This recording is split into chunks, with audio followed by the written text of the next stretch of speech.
They robbed me in front of the whole school. And I almost laughed. Picture the hall. Third martial arts high, the martial skills department, the good lights on for once. I'm standing at the front. I earned the front. First place in the second martial skill exam. Not top 3. First. And first place means they hand you a C-rank martial skill worth 3 million yuan. For a rich kid, that's a prize. For an orphan with a leaking ceiling, that's a door out. So the principal walks up. Wei Changfeng, nice suit, dead eyes, a smile that has never once made it past his teeth. He's holding an envelope. There's been an adjustment to the rankings, he says. Adjustment. Beautiful word. I got adjusted down to second, and the C-rank skill I earned went to a girl named Sun Mei, whose family could buy this school and use it for parking. What did second place get me? A D-rank skill called Swift Step. Retail. 300,000. Which sounds like money until you remember I was owed 10 times that. It's like winning a car and being handed the air freshener. The other kids do the rich kid thing. They arrange their faces into sympathy. Their eyes are having a party. Zhang Tao, designer tracksuit, permanent smirk, our house bully, leans over. Don't feel bad, Chen Fan, he stage whispers. Your chi blood is what? 1.75? Trash stays trash. Cute, except I saw his physical last week. 1.73, I said. You're worse than me. You're paying tuition to lose to a poor kid. His face did a color that doesn't have a name. Now, here's where I'm supposed to be furious. Orphan. No parents, no money, no backers. Robbed in public by a man wearing a watch worth more than my whole life. That's the story everyone in that hall thought they were watching. The poor genius, crushed. Meanwhile, inside my skull, a red panel was glowing like a slot machine that had already paid out. Because that morning, something woke up in me.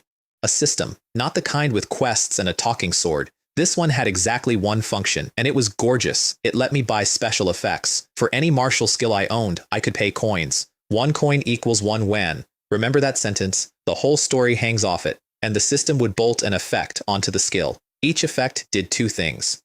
It slammed my proficiency up to a level that normally takes years of sweat, and it multiplied the raw power. Now, everybody in Huaguo learns the same free trash fist, 3-movement thunder fist, D rank, the hello world of martial arts. Every janitor knows it. Nobody respects it. I looked at that free fist through my new red menu. Here's what I saw. Thunderclap. 90% proficiency, triple power, 10,000 coins. Flash thunder, 100%, 5 times power. With a little note that said only a martial saint named Zuo Shan could pull it off in real life. And a third one, grayed out like DLC. 10,000 thunders attraction, 150%, 10 times power, works better on cloudy days. So let me tell you what my principal actually did. He thought he was burying me. What he did was hand me the cheapest raw material in the world, a free garbage fist. At the exact moment I learned I could turn cheap into catastrophic with a bank transfer. I didn't need his 3 million skill. I needed startup cash. He robbed a kid who'd just been handed a money printer, and in my heart, I thanked him. I evaded the system, I told myself, keeping my face at funeral levels of misery. Somebody give me an award. Best actor. A grieving orphan. Flawless. One problem. Thunderclap cost 10,000 coins. I had about 5, not 5,000. 5. A boy's entire net worth, and it fit in one pocket with room for lint. But I did have an asset. That garbage D-rank Swift Step they'd tossed me, still worth 300,000 to the right buyer. And a school full of desperate rich kids is nothing but right buyers. My homeroom teacher caught me in the hallway first. Shu Kai. Good man. The kind who takes a poor kid's disaster personally, like it happened to his own family. He was ashamed. You could see it eating him. I couldn't get you justice, he said. I couldn't. But you're going to make every one of them regret this. I know you will. I wanted to tell him I already had the receipt in my pocket.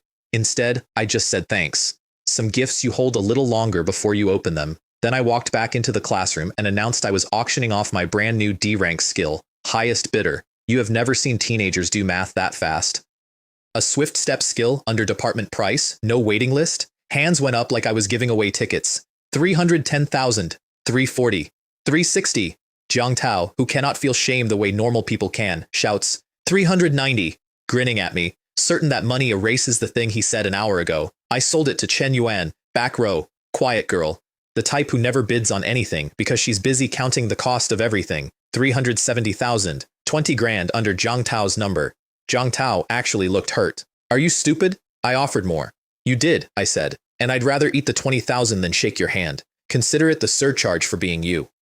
Chen Yuan handed me a 5,000 deposit on the spot, hands shaking, like she couldn't believe the poor kid picked her. 5,000 plus my 5. The panel stopped being grayed out. I bought Thunderclap.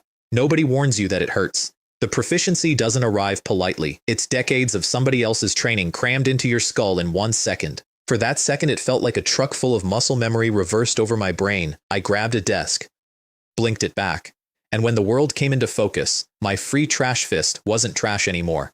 90% mastery, triple power, same fist the janitor knows. Loaded. The official sale closed higher. Chen Yuan's father co-signing at the martial skills counter, 365,000. And the second that money hit my account, I bought the next one. Flash Thunder, 5 times power. The move a martial saint is famous for, on a fist you can download for free off a government website. Let me be clear about the scale here because my whole life pivots on it. My chi blood was 1.75, genuinely pathetic. A grown man's angry sneeze has more chi blood than I did, but power in a fight isn't just your number, it's your number times what your skill does with it. And I'd just taken my skill from free to 5 times in one afternoon, using money I made selling the insult they handed me. I evaded the system. I really did. That's about when Jiang Tao decided to make it a family matter. His older brother caught me outside the gate, Jiang Yuheng, Sr., same free thunder fist as everyone, plus the belief that being older made him scary. 2 friends behind him. Knuckles cracking, the whole villain warm-up. Nobody talks to my little brother like that, he says. My desk mate stepped up beside me. Wu Tao, loyal idiot, my favorite kind of person, and the one man in this entire story who never once bet against me. Fists up, no plan whatsoever. I could have ended it quiet. But quiet doesn't pay, and there was a crowd. And every crowd in this city has a phone.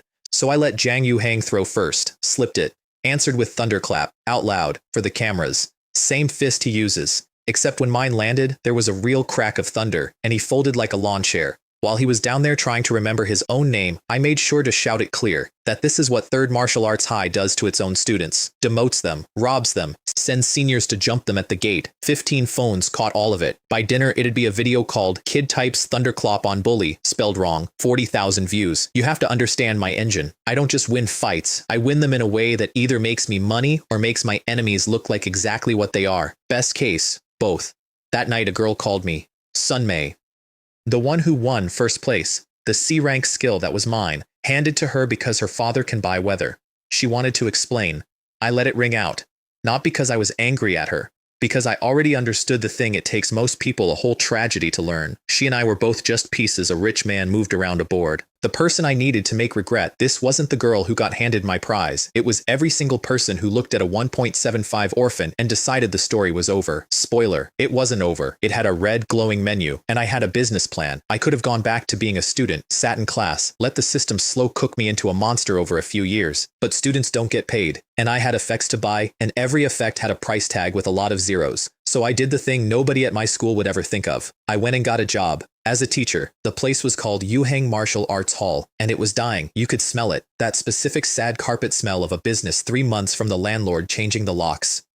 Their star instructor, a guy named Jiang Hua, had just defected to the big glossy chain, Guanxing, and on his way out he'd poached a dozen students like he was taking the good silverware. The person left holding the wreckage was the deputy director, Jiang Chen, tall, 6, 7 years older than me, prickly in the way where you can tell she's only mean because she's scared. She took one look at a broke teenager asking to be hired as a teacher and reached for the door. "We're not hiring students," she said. "We're barely hiring. I'm not applying as a student. You're 16. Lend me your sandbag." She blinked. "What?" "The heavy one, the training bag. Just for a second." She did it to get rid of me. That's the only reason. The dense one, packed tight enough to break a grown man's hand. I hit it with the free fist, thunderclap first. The crack rattled the windows and she flinched. Then, before she could finish her next sentence, flash thunder. The bag didn't swing. It came apart. Sand everywhere. The chain snapped. A fine gray rain settled over her very expensive shoes. She stopped talking. She looked at the ruined bag. She looked at me. Then she turned around and ran to get her father, which, in my experience, is the single highest compliment one martial artist can pay another. Her father owned the place, Zhang Wenzhong, and it turned out he wasn't the only one watching. There was a second man in the back office studying me on the security feed like I was a stock about to split. Yan Chen, principal of First High School, locally famous as a shameless talent poacher, and, I'd learn, the closest thing to a scheming uncle I was ever going to get. He didn't want to hire me out loud. "If word gets out that a kid can type flash thunder," he told the owner, low, not knowing I could hear every word, "every school in the province comes sniffing. Worse, the alien cult comes sniffing, and they like to murder young prodigies before they bloom." So he built me a disguise instead. A printed silicone mask. a little voice changer for the throat, and a name, Ghost Claw.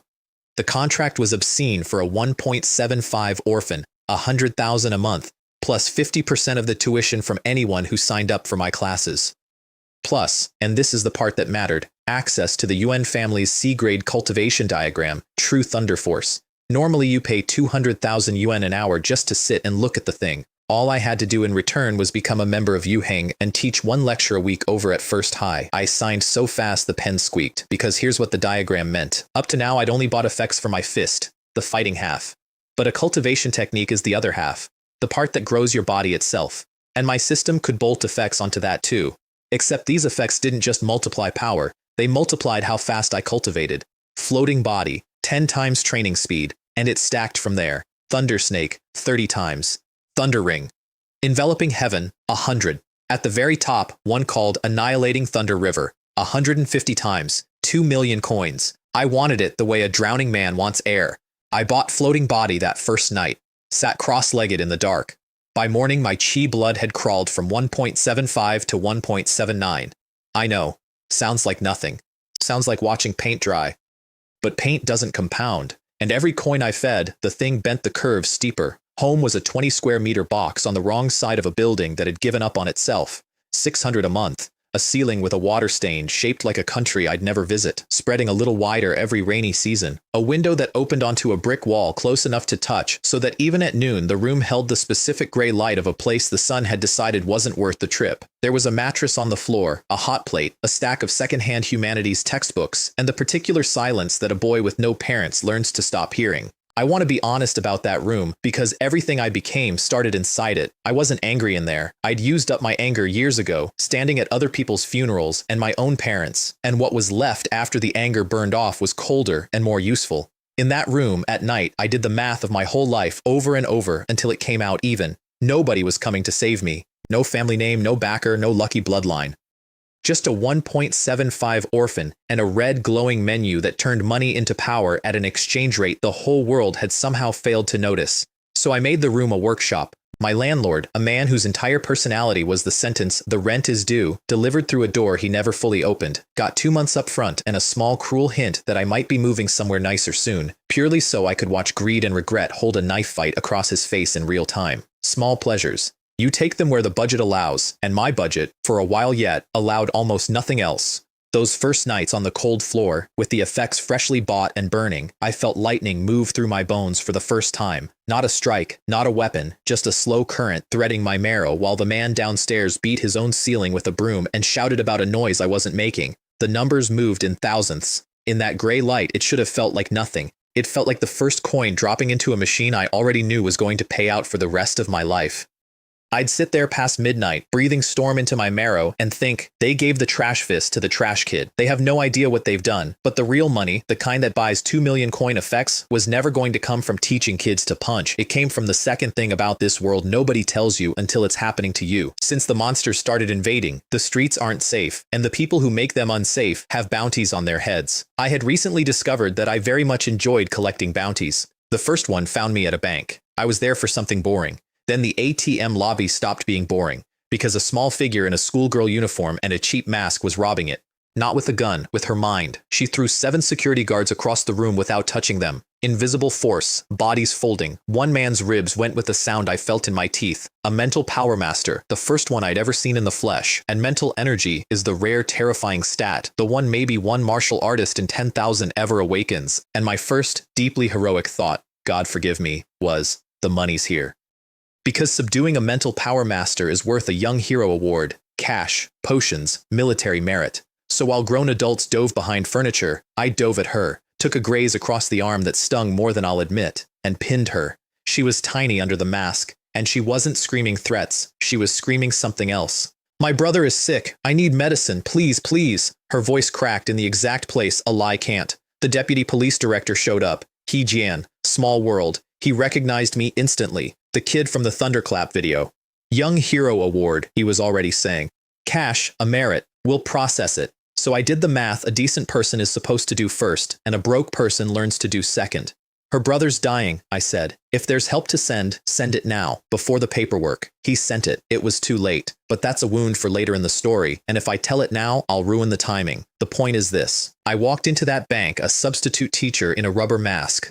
I walked out with a hero's award pending, a rescued girl who'd matter more than either of us knew, and a growing suspicion that this whole world was one big vending machine, and I just found where they keep the coins. Word travels fast when a masked man snaps a training bag in half. Within days, kids who wouldn't have loaned me a pencil were paying 30,000 yuan a month to learn from the mysterious Ghost Claw. And there is a very particular flavor of comedy in living two lives that closely stacked. In the mornings, I was Chen Fan, the quiet humanities kid, the 1.75, the charity case they let sit in the back. In the evenings, I put on a printed silicone mask, pitched my voice rough through the throat trick, and became the masked master those same classmates worshipped and could not afford enough of. I would sit in class and listen to Zhang Tao brag about the amazing ghost claw he was going to train under, to the boy who was, at that exact moment, ignoring him from 4 feet away. I won't pretend the mask was only strategy, though it was that, a hunted prodigy who lets the world see his face doesn't stay a prodigy for long.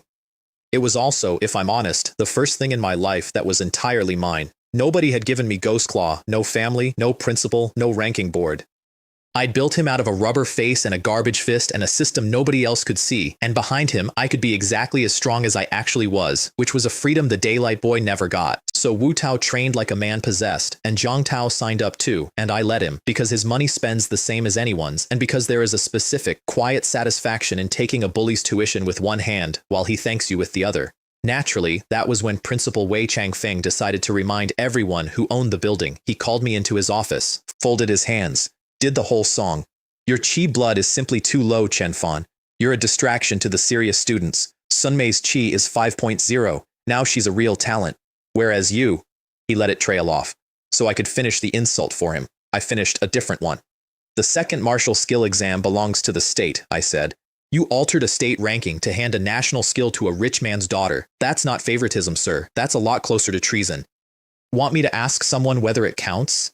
His face went the specific gray of a man who has just remembered his own paperwork exists.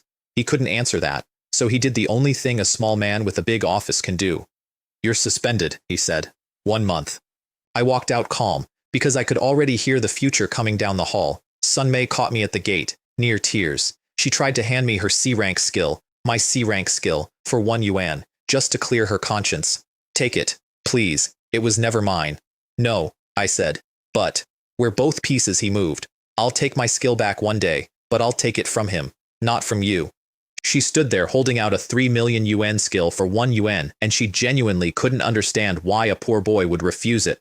That's the gap between us, and it's not about money. She thought the wrong done to me was the missing skill. It wasn't. The skill was just the receipt. The wrong was that a man with an office had decided my future was his to redistribute, and taking her charity would have meant agreeing that the redistribution was real, that I was a thing to be handed things, up or down, at another man's mood. I wasn't going to clear his conscience by way of hers. I was going to take it all back myself, on a day of my choosing, in a way that left no room for anyone to call it a gift. She didn't understand that yet. She would. Because 2 days later, a motorcade pulled up to 3rd Martial Arts High, outstepped the Vice City Lord himself, Xu Hong, a 4th level, with Deputy Director He Jian at his shoulder. And they had come to publicly decorate the student who had single-handedly subdued a mental power master. That student was me. The one Wei Changfeng had suspended 48 hours earlier. I have watched a lot of men realize they've made a mistake. I will treasure Wei Changfeng's face on that stage for the rest of my life. He tried to smile his way into taking credit. He got about half a sentence out. Then Wu Tao, my loyal idiot, standing in a crowd of thousands with a 4th level being 10 feet away, shouted the truth. That's a lie. Chen Fan got demoted, robbed. You suspended him for asking why. He didn't stop until it was all out, voice shaking. Fists shaking, but he didn't stop. Xu Hong stopped smiling. He looked at the principal the way you look at something on your shoe. And he said 3 words out loud that, in this country, are roughly the sound of a career ending. Martial Arts Education Department. My suspension evaporated. My rank came back. And Wei Changfeng learned the lesson every villain in my life eventually learns. Step on me in private, and it has a way of becoming a headline. The award itself was the good part. 3 bottles of Tiger Essence Blood Elixir. D grade, 300,000 each, a third of a million just sitting in my hand, and everyone good for a bump of chi blood. $1 million in cash. 5 military merits pending. I sold what I didn't drink, drank what I needed. My chi blood leapt to 4.01, which meant, between skill effects and cultivation effects, I now hit about 25 times harder than my number should allow, enough to beat a first-level martial artist, me, the 1.75. But that day had a stone in it too. Hijin took me aside and told me quietly, the way men deliver news they wish they could put down. Huaruo's brother hadn't made it. Brain death. His mental energy had woken up past the line a body can survive, and there is no coming back across that line. No medicine, no money, no prodigy in a mask. The help I'd begged them to rush had reached him in time to do exactly nothing, which is its own particular cruelty, the kind that lets you imagine for 1 second that you almost mattered. She'd robbed a bank for a boy who was already gone. She'd thrown 7 armed guards across a room, taken a bullet in the arm, screamed the truth about medicine into a lobby full of strangers, all of it for a brother whose heart was still beating and whose self had already left the building, and she didn't know yet. That's the part that sat in my chest like a swallowed stone. Somewhere across the city, a girl was still hoping, still counting the hours until the medicine worked, and the counting was already over and nobody had told her. I know what that particular door feels like from the other side. I've stood at it. When the people who were supposed to be your whole world simply stop, and the world has the gall to keep going, cars, exams, rent due on the first, you learn fast that grief is a thing you carry, not a thing you get to set down. So I decided, standing in that hallway, that I would carry her end of it too for a while, without being asked and without making a show of it. I didn't have a joke for that. I still don't. You don't make a thing like that smaller so it fits your hands better. You just hold your end of it and shut up. Then I put the mask back on, because grief doesn't pause the invasion. And Ghostclaw had a debut to make. Zhonghua, the star teacher who'd gutted Yu Heng on his way out, had been running his mouth all over town about the fake Ghostclaw. And the beautiful part is that Yu Heng's owner engineered it on purpose. Zheng Wenzhong had quietly leaked word to Zhonghua that Ghostclaw didn't exist, that Yu Heng was a dying school inventing a legend to scam tuition. He knew his man. Zhonghua cared about exactly 2 things, fame and money, and nothing draws a bigger crowd than a righteous man exposing a fraud. So Zhonghua marched to Yu Heng's front door in full martial dress, planted himself in the street, and started performing. "Where's this Ghostclaw?" he bellowed at the gathering crowd. "Is Daddy scared of me? I taught here 3 years. I never once met a Ghostclaw. And this one can cast Flash Thunder, a move only a martial saint can do, at a school that's about to go bankrupt." He worked the crowd like a carnival barker, picked out a face he recognized, Zhang Tao, my own bully, tuition money burning a hole in his pocket, and reeled him in. "Come to my school, 80% off just for you." And Zhang Tao, who'd never once had a spine of his own, turned around and started parroting Zhonghua to the whole street. "So Yu Heng's still the same trash Yu Heng, just trying to scam our money." Students who'd come to sign up started drifting away. Even Yu Heng's own gray-haired old teacher couldn't answer the one killer question. Have you ever actually seen Ghostclaw? Because he hadn't. The trap was working perfectly, and it was working against us. Then one voice cut through it. Wu Tao, broke, loyal, hopeful, stepping forward, scratching his head. "Could you just ask Ghostclaw to come out for a second? I still trust Yu Heng." And the whole noisy street went quiet, because that was the only thing anyone actually wanted. I came out, mask on, voice pitched rough through the larynx trick, in Yu Heng white. Zhonghua's face went the color of old paper the instant he understood Ghostclaw was a real person. He'd been played, and he knew it, and he tried to hold the line anyway. "So what? Let's see the Flash Thunder." So I gave him a free swing first. "Anywhere you want. I won't move." He hesitated. Men do, when the story they told themselves stops matching the person in front of them, then took it. I put him into a tree. 1 punch. 25 times power on a man who'd bet his reputation I was a rumor. He hung up there in the branches, rearranging his understanding of the universe while 100 phones filmed it, and Zhang Tao stood in the street realizing he'd just publicly campaigned for the wrong man. Yu Heng signed 60 new students that night, 30,000 ahead. Do that math out loud sometime. Then remember I was, technically, a suspended high schooler, and that the whole spectacle had been my boss's plan, and Zhonghua had volunteered to be the villain in it for free. Guanxing noticed. Their branch manager came to feel me out, a man named Liu Chang with a killer's stillness. He tested my chi, made the offer. "Come to Guanxing Ghostclaw, double your salary." Today. The exact move Zhonghua had pulled on Yu Heng. "No," I said. "Triple then." Still no. He frowned. "Why?" "It's just money." Yu Heng handed a masked broke kid a contract when they had every reason not to, I said. "Loyalty kept when it's expensive is the one advantage nobody can outbid. You wouldn't understand. You're the reason I know the difference." 60 students became a river of them. That night, chatting online, Sun Mei told me the last piece. Her father, it turned out, employed Wei Changfeng's son, and the world is small and cruel that way. When the ranking scandal broke, Sun Mei's father did the math a rich man does when a scandal touches his brand. He fired the principal's son, and he set the record straight in public, on his own name, that the stolen C-rank skill had always been mine, which meant the theft I'd swallowed in silence became, without my lifting a finger, front-page gossip in every tea house in the city.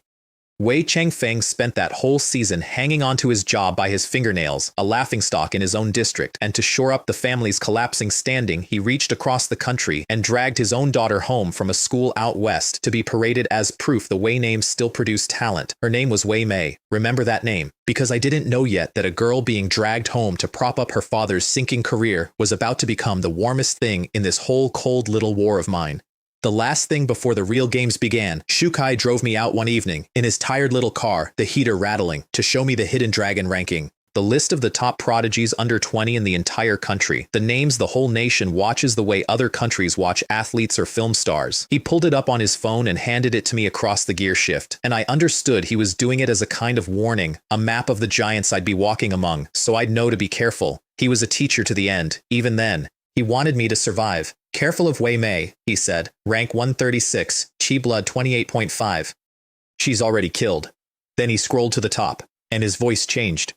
And this is the one you never ever provoke.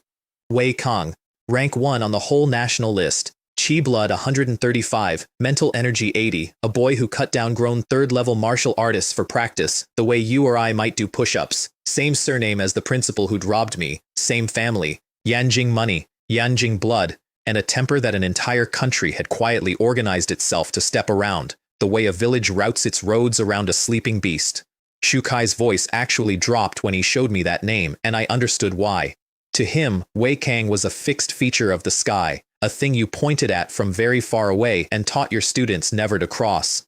And I sat there in the passenger seat looking at the photograph of the most dangerous young man in the human race, and I felt the thing I'm probably not supposed to admit.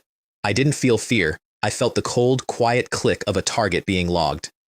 I'm telling you this story from the far side of it, so you already know how it comes out. You know that in a Yanjing hospital, not so many months from that car ride, I'm going to reach into that monster's soul and switch him off like a lamp. But the boy in the passenger seat didn't know it yet. He only knew, looking at rank 1, that the whole country was afraid of this person, and that fear is just information, and that everyone who'd ever been afraid of anything had made themselves smaller to survive it. I had run out of interest in being smaller, so I filed the face and I turned the page, and I started, very quietly, to plan. There's a door coming, Shukai said. The 8 cities joint examination, 6 weeks out. Every school fighting for a handful of spots. Winners get C-rank skills, cash, potions, and a look from the people who actually run things. 20 years ago, a second year named Tao Long went early, tried to sweep every prodigy of his generation alone, failed at the sweep, still became a near legend. I looked at that ranking. All those famous, well-fed, well-backed young monsters, each with a family and a city behind them.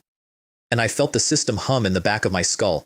I'm going to walk into their exam a nobody, I said, and walk out the only name anyone remembers. Shukai thought I was being brave. I was reading a menu. I just had to survive the Wei family long enough to order. My C-rank skill came back to me eventually, the exact 3 million yuan skill they'd robbed me of in the Marble Hall. And it came back the way justice always comes to people like the one I used to be. Not with an apology, not with the guilty man punished and the wrong set right in front of witnesses. It came sideways, quietly, through a technicality and a paper trail, long after the theft had done its damage. And, worst of all, it came only after I'd already grown strong enough that I didn't need it anymore. That's the joke the world plays on the powerless. It will give you your due precisely at the moment your due has stopped mattering, so it can feel fair without ever having been fair. I stopped waiting for justice a long time ago. I decided to become the kind of person who doesn't need the system to rule in his favor, because he simply takes the verdict into his own hands. The skill coming back was nice. It was also, by then, almost beside the point. Hidden Blade 7 slashes. A real sword art. The kind rich kids train for years. The system ate the data chip whole, fried my phone doing it, and opened a fresh menu. Blood Shadow. A mutation called Hidden Thunder Slash. A whole ladder of effects climbing up into numbers that made my mouth dry. I bought what I could afford, kept cultivating. Chi Blood 4.33. Then the cult came for Wei Mei, and I found out what killing actually feels like. It was night. Ghostclaw had just finished a lecture. Rua was at my place. She did that now, showed up with a mop and a quiet face. Cleaning a poor boy's apartment like tidiness was a language she had instead of words. And 3 streets over, the screaming started. 14 of them. You need to understand what the eternal life cult is because it's the specific horror this whole country lives under. They're not aliens. Not really. They're people. Humans who decided that murdering a young prodigy buys their soul a ticket to some promised immortal world. So they strap on explosives. They pick up guns. And they die smiling. 14 of those. And in the middle of them, her back to a wall, alone, Wei Mei, Principal Wei's daughter. The girl dragged home to save her father. Rank 136 on a national list, and it did not matter even a little, because there were 14 of them, and not one of them cared whether he lived. I put the mask on in an alley, and I told myself, in the honest privacy of my own skull, that this was worth 300,000 a head. It was not clean. There's a version of this story where I glide through it. That's not the true version. I dropped into the street with 2 effects and a borrowed nerve. Fang old man in a doorway threw me a rifle without a word. A woman 3 floors up started firing a hunting gun at men wearing bombs. A whole block of ordinary people, unarmed against first-level fanatics, decided a stranger's daughter was worth the risk and opened up anyway, so I made it count. Thunderclap first, to scatter the knot of them nearest the girl. The crack of it rolled down the street and bounced off the shuttered shop fronts, and for a heartbeat, everyone on that block, fanatic and grandmother alike, froze at a sound only a martial saint was supposed to make. Then flash thunder through the 2 closing on Wei Mei's flank. A third cultist lunged with a live vest, arms wide, already smiling at his own promised heaven, and I put him down and away from the crowd before his thumb finished finding the trigger. The rifle the old man threw me barked in my other hand at a 4th. The 5th I don't remember choosing. I only remember that afterward he wasn't standing. 5 of them. In the rain of muzzle flash and other people screaming, in maybe 20 seconds, 5 human beings stopped being human beings because of me. And here is the thing nobody tells you, the thing I have never said out loud to anyone. It didn't feel like the videos. There was no music, no clean triumph, no line to say. There was a wet street and a smell like burnt copper and the specific permanent quiet that opens up inside you the first time a person stops moving, and it's your doing. You don't get a tutorial for it. Nobody hands you a manual. You just get quieter in there, in the place where the noise used to be, and you keep your hands working because the girl behind you is still alive, and that is the only math that matters right now. I told myself they were worth 300,000 a head. I needed the accountant that night. He was the only voice in my skull that didn't shake. Then Jian arrived. 2nd level. All business. He turned what was left into a police report. Rua watched the whole thing from the dark. Said nothing. Understood more than she let on. Wei Mei lived. She looked at Ghostclaw like he'd stepped out of the wall between this world and a better one. I filed that look away without knowing what it would grow into. The aftermath was where the real turns happened, and the first one I made was about the neighbors. I stood over Heian while he wrote his report and made him put the residents in it, by name, for reward. Not a handshake, not a certificate. Real money, real merit. Because think about who they were. An old man who threw his hunting rifle to a masked stranger. A woman leaning out a 3rd-floor window to fire at men wearing bombs. A whole block of ordinary people with no chi blood and no reason on earth to risk their lives for a girl they'd never met. Prodigies get parades. Nobody ever writes down the grandmother who fired the first shot.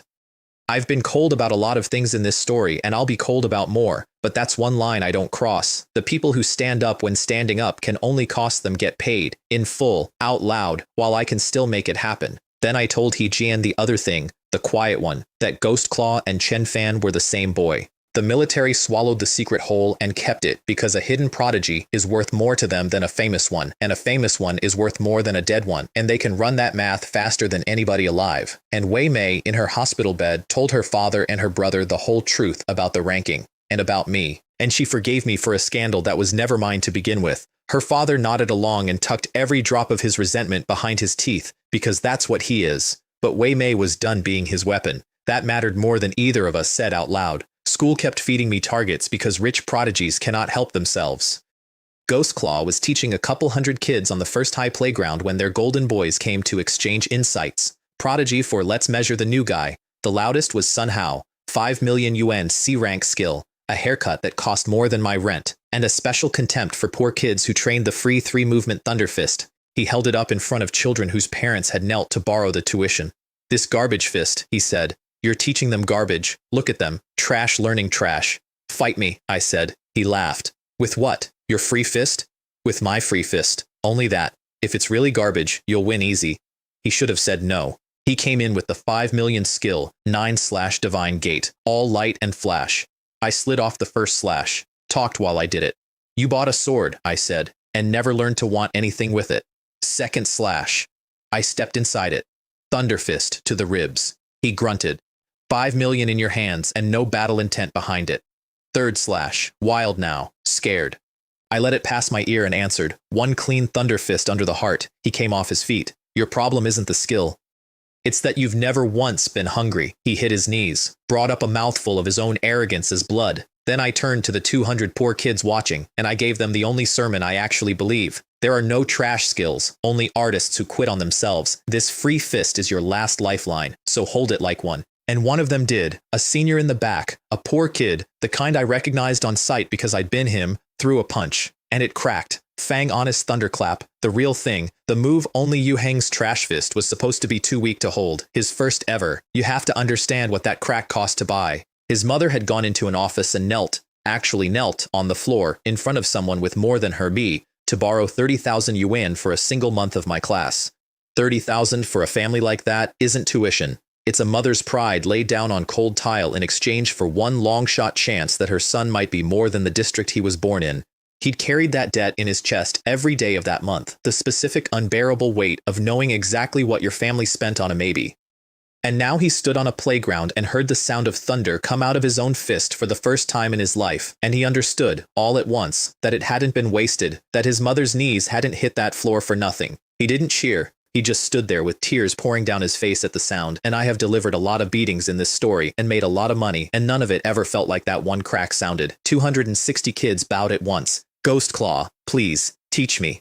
Up on the balcony, old Yan Chen and the Yu Heng owner watched a masked teenager turn a poverty line playground into believers. Neither of them said a word. Some moments you don't undercut. That was one. Later, Wei Mei found me for barbecue on a hill above the city. Not Ghost Claw, she didn't know about him yet. Just Chen Fan. A cheap portable grill, a bag of skewers from a roadside stall, 2 folding stools, and the lights of Ching Cheng spread out below us like somebody had spilled a jar of embers. I want to try to explain what those nights were, because in a story this full of face slaps and bounties, they're the part I'd fight hardest to keep. I had spent my whole life performing gratitude for the Liu family charity that wasn't charity, performing meekness for a principal, performing a rough voice behind a rubber mask for a room of paying students, even performing misery brilliantly on the day they robbed me. And here was one person on a hill who didn't need any of the performances, who'd seen my family used as a weapon against her own and come out the other side deciding I was worth knowing anyway. With her, I could just sit, turn a skewer, say nothing for a while, and have the nothing be comfortable. You don't understand how loud a lonely life is until somebody finally lets you be quiet in it. You should be careful, she said, watching the fat drip and flare. The cult. It's not what people think. It doesn't recruit. It hollows people out first, and then it fills the hole with a promise. That's why they smile when they die. There's nothing left in them but the promise. I've noticed, I said. And we let the fire pop for a while, and neither of us said the other thing, the thing that was starting to sit between us like a third stool nobody had set out. He Jan handed me another 1,000,000 and a stack of merits. 5 first-level cultists, 300,001 merit apiece, my new profession written out in the plainest terms. I spent a chunk of it on a weapon, a military tang blade, ink wielder. D-grade alloy, 80 kilos, disguised as an umbrella, locked to my fingerprints so tight that if anyone else picks it up, it starts counting down to an explosion. Hold on to that detail. The umbrella that is not an umbrella. A social climbing classmate is going to try to steal it in about a day, and it's going to be the funniest mistake of her short-sighted little life. But first I had to get into the 8 cities exam, and the man in that doorway was still Wei Changfeng, who owed me nothing and hated me plenty, and who had just told my teacher Shu Kai, who went and begged, on my behalf, without ever telling me, to get out of his office and never say my name again. Shu Kai didn't tell me that either. I found out the way you find out most kindnesses done for you. Too late to thank the person properly, and just in time to make it count. The way into the 8 cities exam ran straight through the school's own midterms, 2 days of it. Score high enough and Wei Changfeng couldn't keep me off the roster no matter how badly he wanted to. Day 1 was the written exam. Humanities. My whole life, that was the insult. The boy with the brain and the garbage chi blood. Fine. I intended to be a humanities kid who also happened to break the martial half in 2. That's where I got my first look at Tang Fan. Rich. Dual talented. Chi blood already at 8 before he'd finished growing. Blessed with the specific confidence of a young man who has never once been told no by anyone who mattered. He looked at my reputation, the humanities-only face, and decided I was a joke he was allowed to tell out loud. Careful, bookworm, he said, loud enough for the room. Don't strain yourself on the fighting parts. Stick to what you're good at, reading. I would have let it go. Then a girl named Chen Jing tried to steal my umbrella. She was a social climber. She'd clocked that I carried the same strange umbrella everywhere and decided it must be worth something. So mid-question, while my head was down, her hand went into my bag and closed around Ink Wielder. Ink Wielder is a military tang blade, fingerprint locked. And when a hand that isn't mine closes on it, it does not politely refuse. It begins to count down. The tone filled the room. Low, rising, a number ticking somewhere inside the handle. And Ink Wielder does one more thing while it arms. It scans for a target. Everyone in range gets a few seconds to reflect on how their life insurance is structured. Chen Jing froze with a live military weapon in her fist. Faces went white around her. Somebody's chair scraped back. I crossed the room before anyone saw me move. One instant at my desk. The next, standing over her, my hand on the hilt, the countdown dead. I didn't yell. I just let her feel the cold coming off me. The specific temperature of a person who kills for a living and is choosing, this once, not to. It's fingerprint locked, I said quietly. The next person who touches my things won't get the warning. Then I sat back down and finished the exam. The room understood two things at once. The humanities-only face carried a military-grade weapon, and he moved like something that doesn't belong in a high school. Tang Fan didn't say another word to me that day. My score came back 591. His, 571.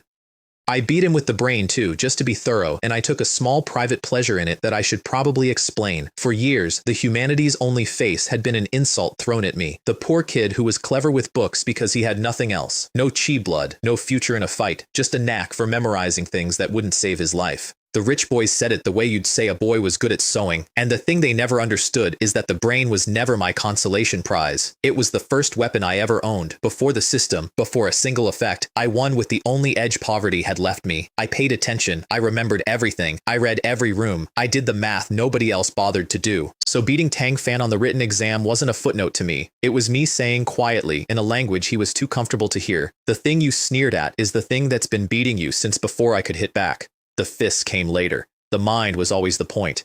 Then came the part he'd actually been looking forward to. The martial exam, the building climb. The setup was simple and cruel. 10 floors, 5 rooms each. 100 points total, every room harder than the last. The lowest rooms were force gauges. Hit the pad, log the number. Above those, senior students. Above them, the first high teachers. Then combat robots. And at the very top, a final boss. Tang Fan was a favorite to top it. So was a bald third year named Chen Yu, ranked in the school's top 3.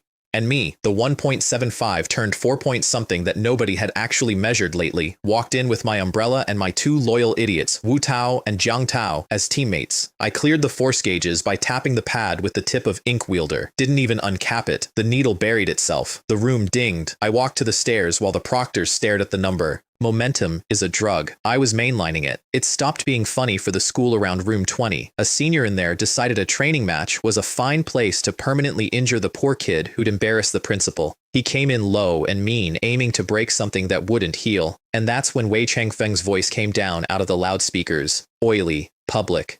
Chen Fan, you are not to harm the senior.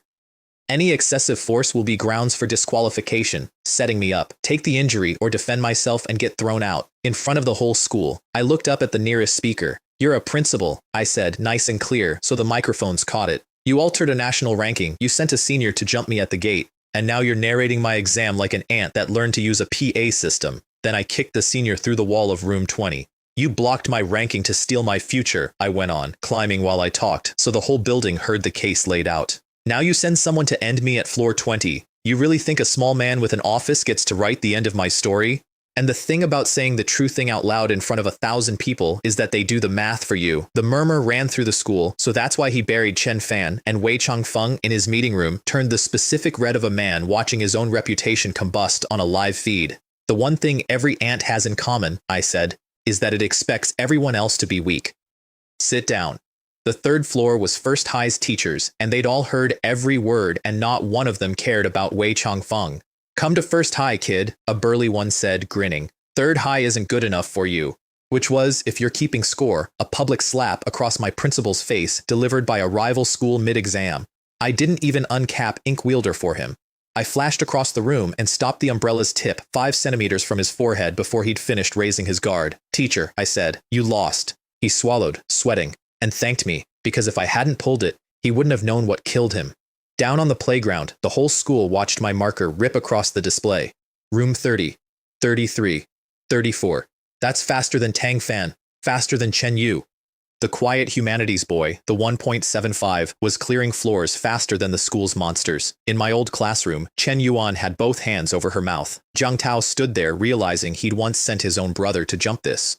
Floor 4, Chen Yu. Chi blood 8.5, top 3 in the whole school.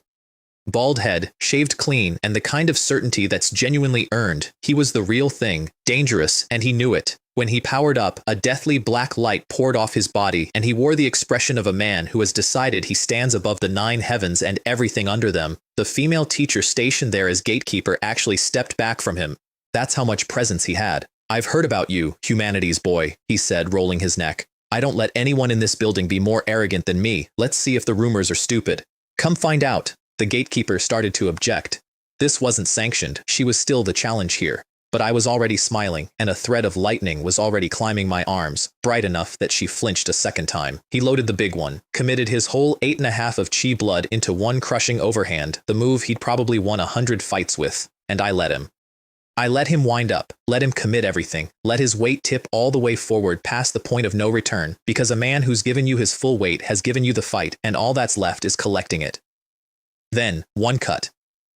Hidden Blade 7. Slashes, the blood shadow effect, a sword art I had owned for a grand total of a few days.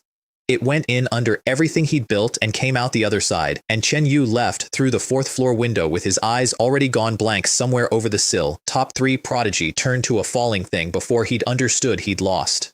Down in the observation room, the teachers went quiet, because they'd recognized the technique, and they knew how new it was on me. And the arithmetic of that is the arithmetic of a monster. That's Hidden Blade 7 slashes, one of them said. He's had it, what, a week? Less. Nobody said anything after that. Tang Fan, meanwhile, had stalled out at level 45, drowning against a room of 5 military robots, E-class, first-level strength, the kind that just stand there and let you break yourself on them. He speared one in the face, sparks flew, and the 5 of them didn't so much as shift their weight. You failed the challenge. Please leave the area. He couldn't take it. Sunmei passed. Why did I fail? A rich boy who had never in his life been told no by anyone who mattered, screaming at a robot. So he did the thing his whole life had trained him to do. He asked the principal for a do-over, and Wei Changfeng, who'd already been publicly burned for pulling strings once, bent the rules anyway. Not openly. He had a teacher patch his voice through the robot speaker and told Tang Fan he could fight again, though it'd only ever count as floor 44. Fine, Tang Fan sneered. I don't need the reward. I'll tell my father. Around the meeting room, the other teachers looked at each other, disgusted, because they could all see it. The principal who bullies the weak and grovels to the strong, doing it again on a live feed. Bullies of the weak live very comfortable lives in this world, right up until the weak one turns out to be a hard nut. I arrived just in time to watch the reset. And I'd heard the whole grubby exchange on the way up. My perception was sharp enough by then to catch a whisper through a wall. If you can't beat them, you can't beat them, I said, leaning in the doorway with Ink Wielder in my arms. As the weak, you should at least be aware of that. His head snapped around. For half a second he thought it was Chen Yu. Nobody else should have reached this floor. Then he saw the humanities boy, and his eyes went cold, and his flaming spear came around at my ribs with enough heat to melt a lesser man. I caught it. Bare-handed, the room went silent. His cold laugh died in his throat. Rubbish, I said, and ran lightning down the spear into him. Has nobody ever told you you're weak? Then I put a palm on his forehead. The first slap drove him into the floor hard enough to crack it. The second put him through the floor and up into the ceiling of the room below, where he hung there twitching, whites of his eyes showing, his own nerves shorted out by my thunder. And I cleared all 5 robots on my way to the stairs. Didn't slow down. I passed Sunmei on the way up. She'd washed out honestly at 47. She watched me go by with something that wasn't jealousy. It looked more like relief, like maybe the story she'd been dragged into might come out right after all. The top floor had a final boss, Jiang Bo, a third first-level teacher, Chi blood 30, twin pistols, and a mouth on him. Rooftop, rain coming down in sheets. He smiled at me through it. You know Wei Mei's family burned 30 million on her training because of you? He said. You're a stain boy. A poor kid should know his ceiling. Sunmei had climbed up to watch by then. She actually spoke up for me. He earned every floor. You didn't watch. Quiet. Jiang Bo opened up with both pistols. I want to be honest about how this looked because it's the moment the school stopped thinking of me as a lucky kid. I cut the bullets. In the rain, with ink wielder, hidden blade 7 slashes tracing silver lines through the downpour, I took his gunfire apart round by round and walked into it. He backpedaled, fired faster, I cut faster, water everywhere, muzzle flash strobing off it, and me just closing the distance, one deleted bullet at a time. When I was near enough, I opened the effect I'd been saving, hidden thunder slash. 50 times power, on a rooftop full of storm, one flash of white, and then the rain was just rain again. And Zhang Bo was down, and he did not get up, and I was standing over him with the water running clean off the blade. The whole school watched from the teaching building. Shukai watched too. I've never asked him what his face was doing. I don't think I need to. The dean of students made it official before Wei Changfeng could scheme his way out of it. You cannot bury a prodigy who just topped your own exam. I got my 8 cities spot, in writing, 2 bottles of C+ potion for first place, about 2 million in the hand. Shukai found me after. He didn't say much. The good ones never do. He just looked at the boy he'd promised would make them all regret it and let himself finally believe it. There was a cost coming, though. There always is, with the rich. Tang Fan went home broken, whispering, "I'm not worthy," at a mirror. And his father heard it. Tang Ren, billionaire, descended from an actual war hero, a man who treats his son's ego like a corporate asset. He got Wei Changfeng on the phone, furious that a nobody had taken the spot his boy was owed. Pulled the whole Yu family out of the 8 cities exam in protest, and then, cold as a closing door, he said he'd send his own son to the battlefield to toughen him up. Sit with that for a second, because it tells you everything about the class of people I was climbing into. His boy had lost one exam and cried at a mirror, and the father's response wasn't comfort. It was to threaten to spend the child in a war, the way you'd write off a bad quarter.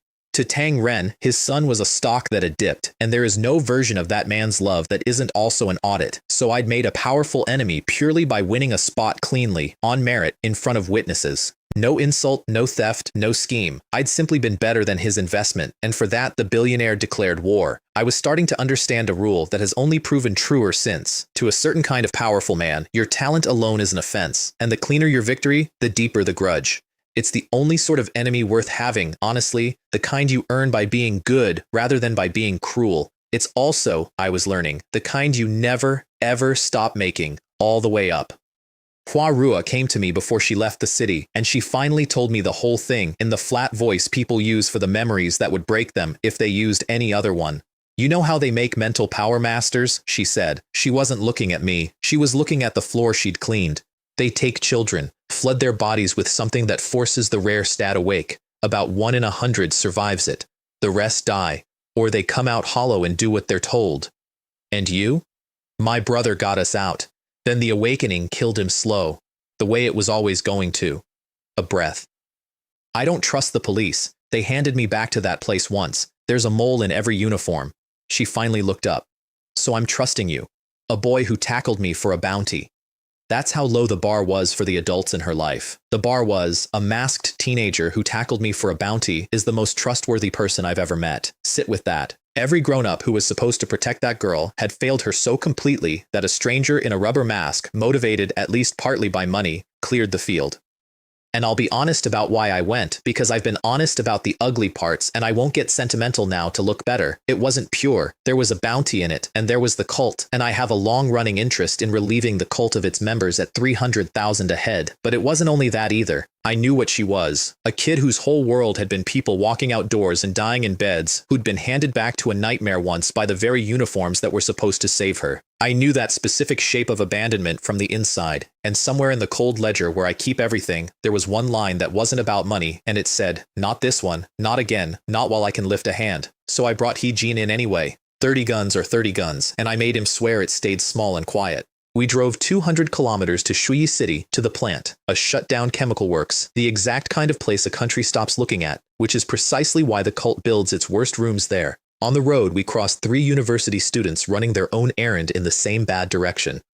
Liu Yang, quick and flirty, twin pistols on her hips. He Jing, arrogant, the kind of handsome that's never once been punished for anything. And a cold sword prodigy named Wei Chen who watched the two of them the way a designated driver watches drunk friends. Chi blood, around 50 apiece, real fighters, systematically trained, years older than me, and radiating that specific glossy confidence that comes from a life that hasn't yet shown you the bill. I have learned to recognize that confidence on sight and to be quietly afraid for whoever's wearing it, because the world tends to collect on it all at once. They peeled off toward their own objective with a wave. I'd like to tell you all 3 came back. I can't. I sent a recon fly ahead of ours, and the picture it brought back, I've stayed careful about how I describe, because some things you report as facts and don't paint. There were tanks in that plant that should have been empty. They weren't.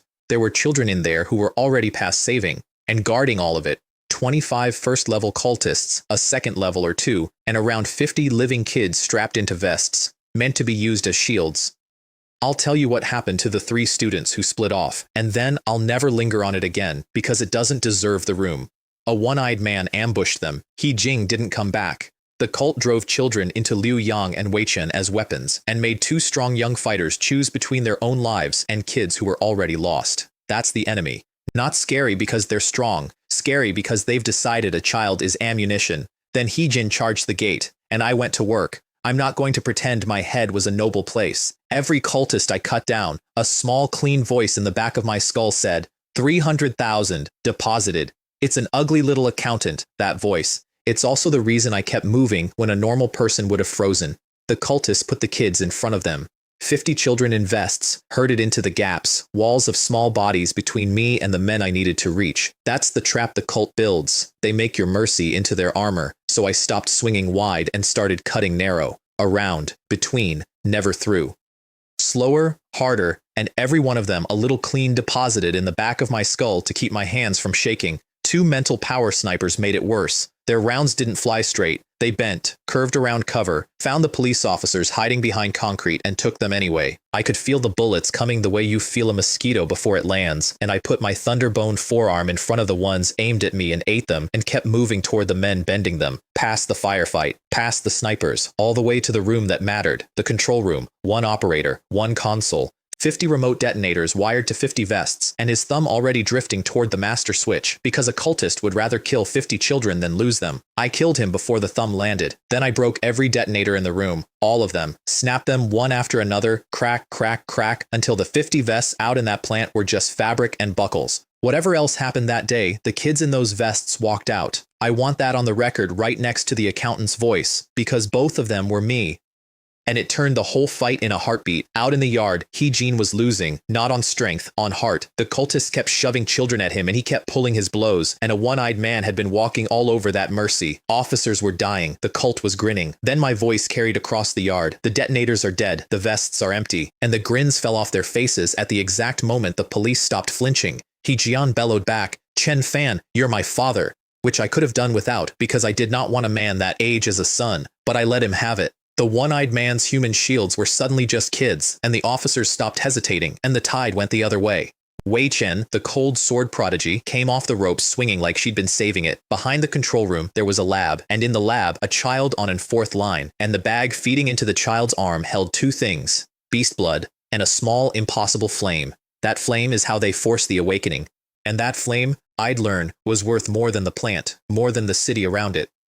A fragment of a heaven and earth treasure called an essence spirit fire, 1/5 of a whole one. The researcher running the machine tried to buy his life with information. I got what I needed. I'm not going to dress up how, except to say he didn't enjoy the conversation, and neither did I. Then he triggered the lab's self-destruct to bury the secret with both of us inside it. Too slow.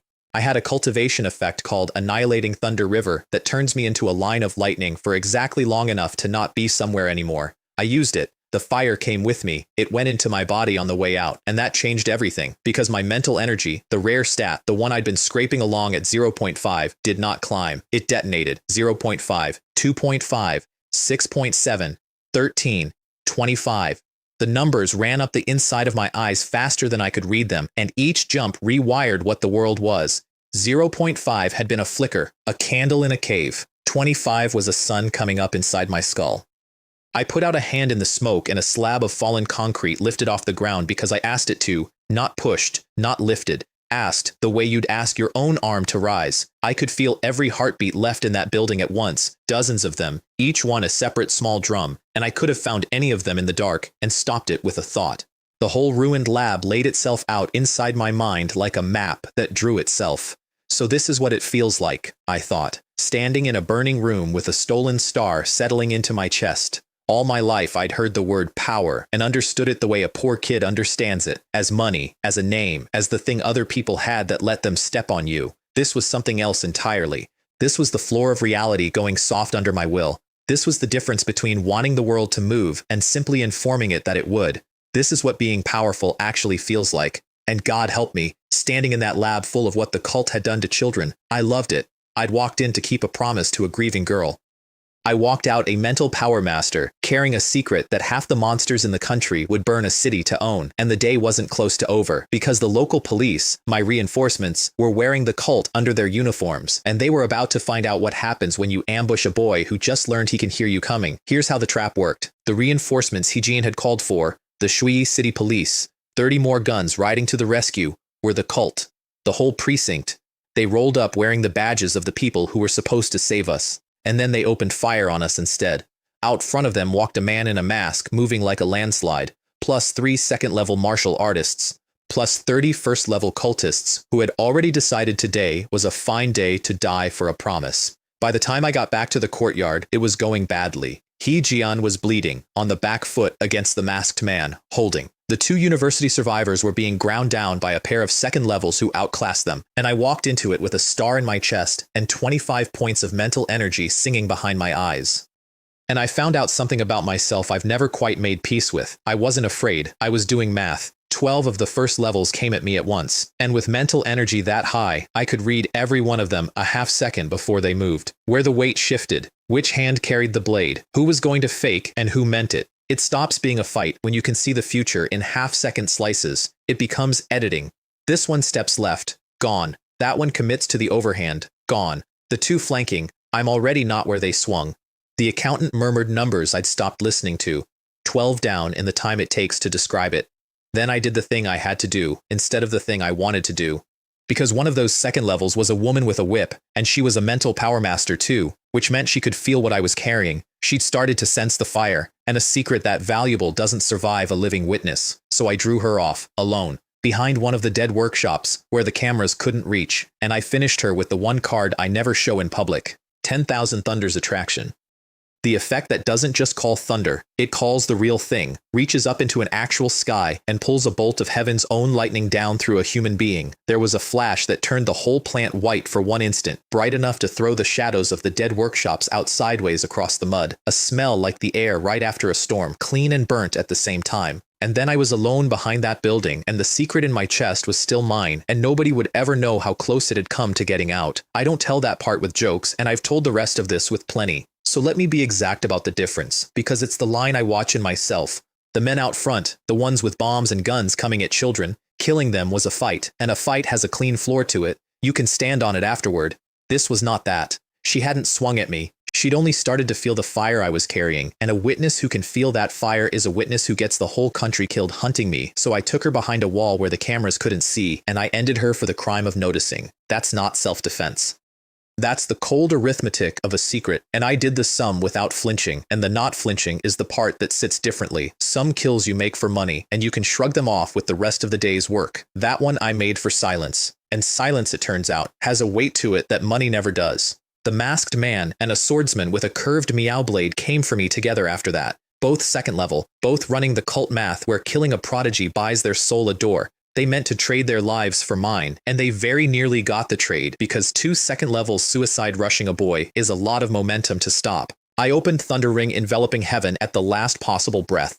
A ring of lightning blooming out from my body. It took the masked man's arm off at the shoulder and cut the meow blade in half a hand's width from my own throat. Close enough that I felt the wind of it, close enough that I still remember it on the nights I can't sleep. Then the sky opened up with something a lot bigger than me. A helicopter came in low and hard, Yan Chen hanging out the side, and with him the director of the whole regional police, Han Wen. A third level, a genuine mountain of a man. He landed in that courtyard like a dropped anvil and ended both remaining second levels with his bare hands before they finished turning around. They simply stopped. He didn't even look winded. That's the gap between a third level and everything below it. I logged it. I intend to close that gap, and it's useful to know exactly how wide it is. What stunned all of them, though, wasn't Luo. It was me, a 16-year-old standing in a courtyard he'd half-emptied by himself. Luo turned my arm over, reading the current still crawling under my skin. Lightning variant, he said. Fang aberrant physique. I've only ever seen one like it. He meant Wei Kang, rank 1. The wind variant monster. The family that already wanted me dead. Same species of freak. Yan Chen started talking, fast and greedy, about a machine called Thunder Moving Urgency that could feed my body raw lightning to refine it. I could see him already spending my future in his head. Then Shu Hong arrived. The Vice City Lord. 4th level. Military. And he did something that rearranged the whole courtyard. He bowed. To me.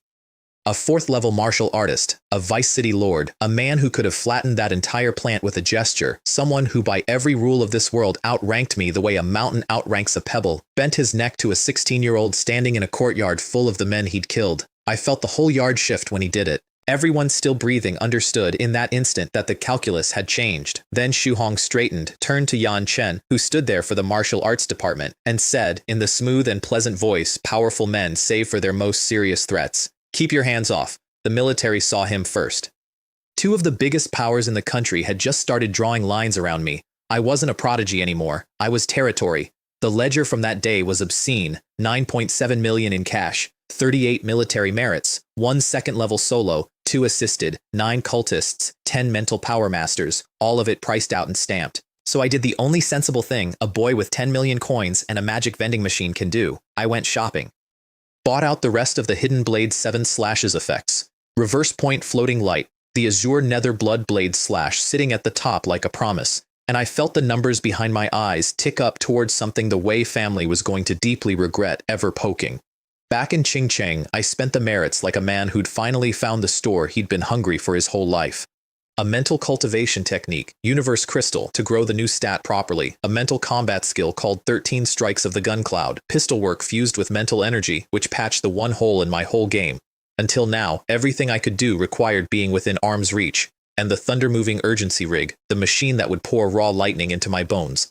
There was a comedy beat in the middle of it, because there is always a comedy beat with He Jian, who is a serious 2nd-level police officer and also somehow a man who cannot stop making side bets like a retiree at a mahjong table.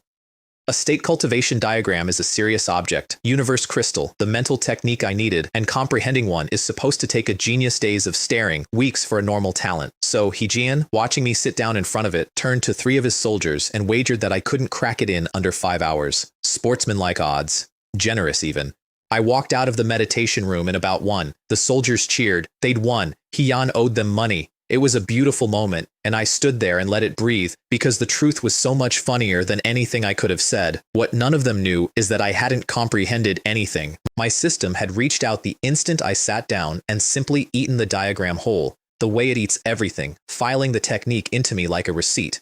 I'd spent the hour resting, and here's the part I treasure. The prize for winning that bet, the honor of being right about the state's precious diagram, was that the winners were now personally responsible for guarding it for 120 days.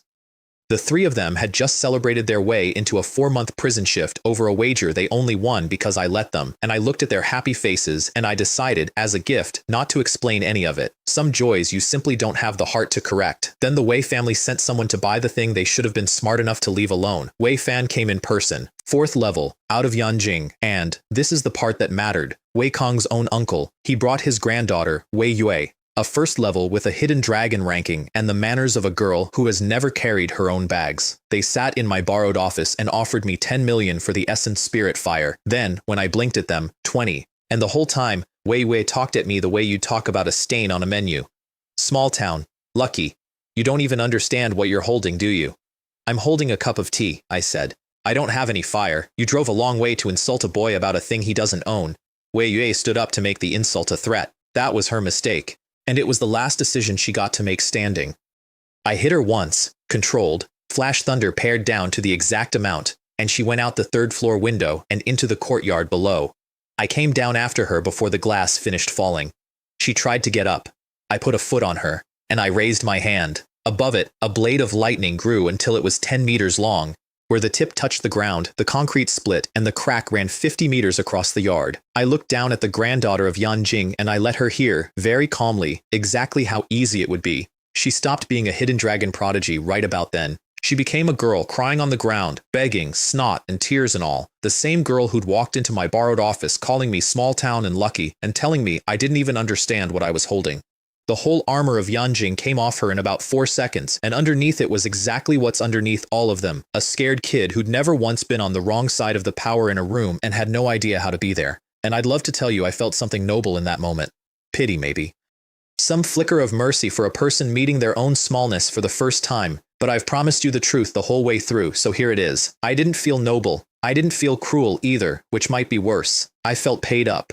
She and her family had spent months treating my life as a thing to be purchased, my soul as a commodity, my hometown as a joke, and now the ledger had a payment on it, and the cold accountant in my chest marked it received and moved on. That's what they never understand until it's their turn on the ground. I keep books on everything, and I always eventually collect. Wei Fan, 4th level, more than strong enough to turn me to paste, did nothing. He couldn't, because Shu Hong stood off to the side with his arms folded, and the military's shadow lay over that whole courtyard, and a 4th level from Yanjing raising a hand against a boy the military had claimed would start a much bigger fire than the one in my chest. So he collected his sobbing granddaughter and left, promising revenge with his eyes, the way beaten men do. 3 Wei family members now, 3 separate promises to destroy me. I was starting a collection.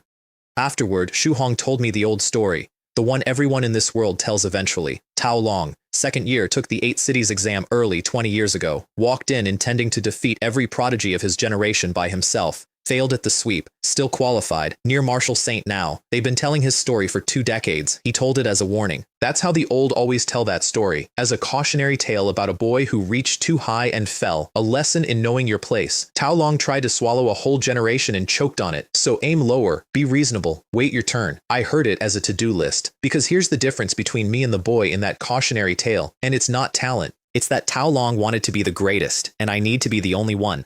Those are not the same hunger. The greatest leaves room for a second best, a rival, a story where someone else matters too. I have spent my whole life being the thing that gets left off the list, the name they cut, the piece they move, and the cure for that, the only permanent cure, is to become the single name that the list is about, not first among many. The only one anyone remembers when they say the word prodigy out loud. I'm going to do the thing he couldn't, I told Shu Hong. Sweep every prodigy who qualifies. Be the only one of my generation history keeps. He looked at me a long moment, the way you look at a fire you've already decided not to put out, and he didn't argue. That's the thing about being genuinely strong. People stop telling you your ambitions are too big. They just start quietly getting out of the way. The thunder refining is where I stopped being a local secret and became a citywide emergency. Yan Chen set the rig up on the back mountain behind First High, well away from anything flammable, which turned out to be adorably optimistic. The thunder-moving urgency has a dial, 0 to 100. Each notch calls a heavier bolt of real lightning down onto whoever's sitting under it. For a normal martial artist, you'd creep it to 15 and hope. Yan Chen started me at 10. My body drank it like water. Higher, I said. Higher, kid. Higher. 20, 30. A normal cultivator would be cooked meat. I was getting comfortable. I kept saying the word until we hit 70. And at 70, the bolt coming down was as thick as a grown man's arm, enough voltage to kill a first-level outright E, and my body folded it into my bones like it had been waiting its whole life for this exact meal. The problem is that a lightning pillar the size of a building is visible from every window in the city. Ching Cheng lost its mind. The city lord's office saw an apocalyptic thunder column erupt out of a mountain at midnight and did the only reasonable thing, assumed an alien invasion, ordered every martial artist in the city to battle stations. Sirens. The group chats melting down. Shu Hong and Han Wen and Yan Chen went tearing up the mountain expecting a war, and found a teenager meditating happily inside a nuclear light show. I will never forget the sound of 3 of the most powerful men in the entire region, a vice city lord, a police director, a scheming principal, arriving up that mountain braced for war, taking one look at a teenager meditating comfortably inside a pillar of apocalyptic lightning, and saying, in genuine 3-part harmony, that's genuinely perverted, not angry, not even really afraid anymore. Just tired.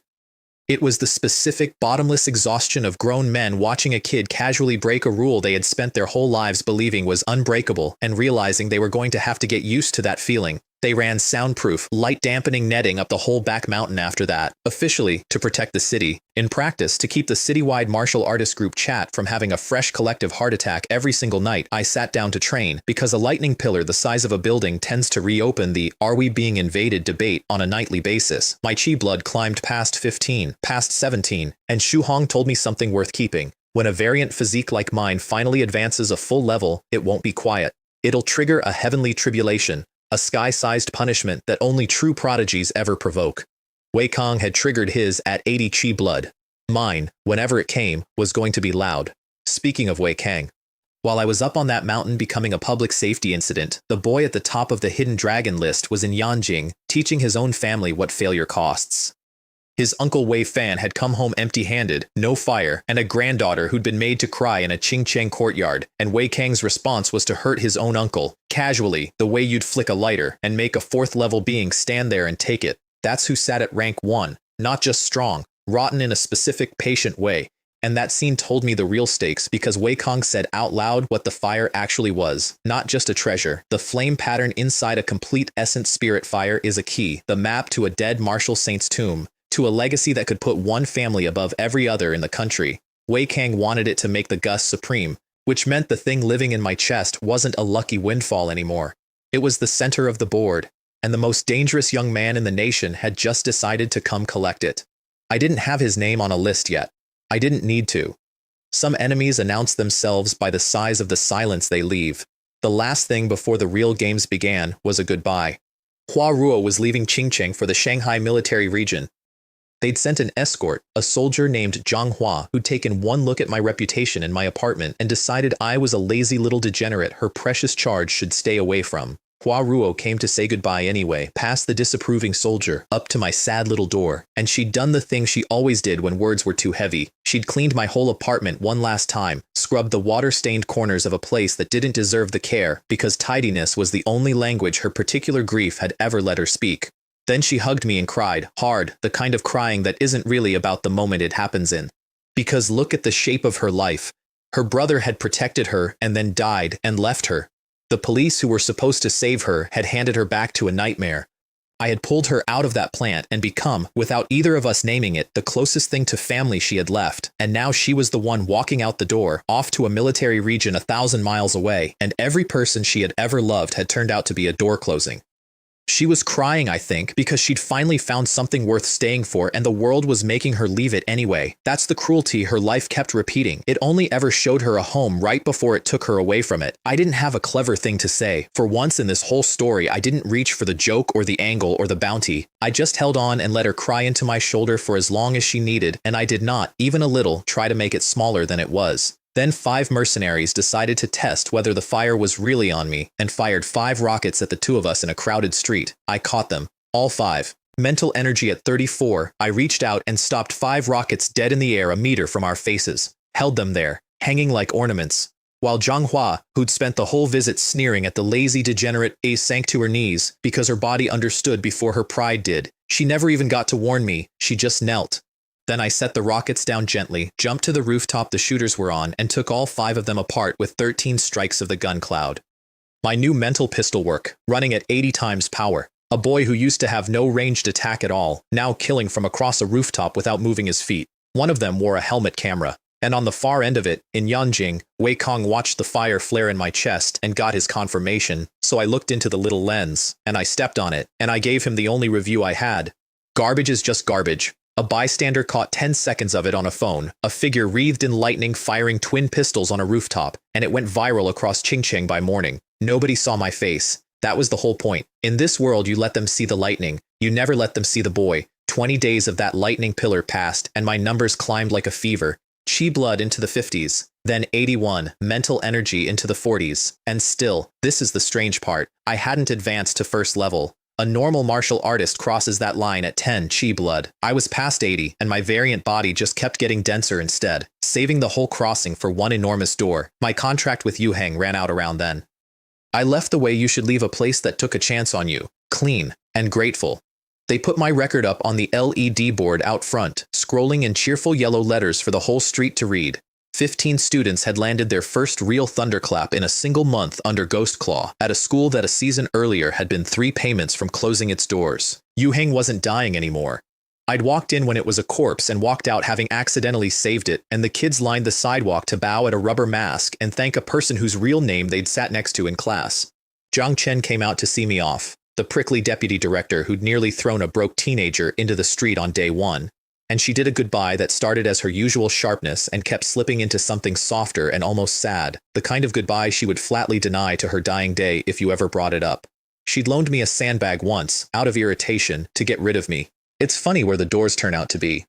Then Wei Mei pulled up to take me for barbecue, and Zhang Chen's face did something complicated, and I decided that was a problem for a version of me with more free time. At the barbecue, Wei Mei laid out the 8 cities competition. A mental power prodigy named Gong Wen had publicly challenged her for the title of Qing Cheng's #1 right at the coming send-off, and the real monsters were the 4 young masters of Yangzhou, top 30 on the national list, all 4. I could pick you a spirit fruit at the exam, she offered. Push your cultivation along, I don't mind.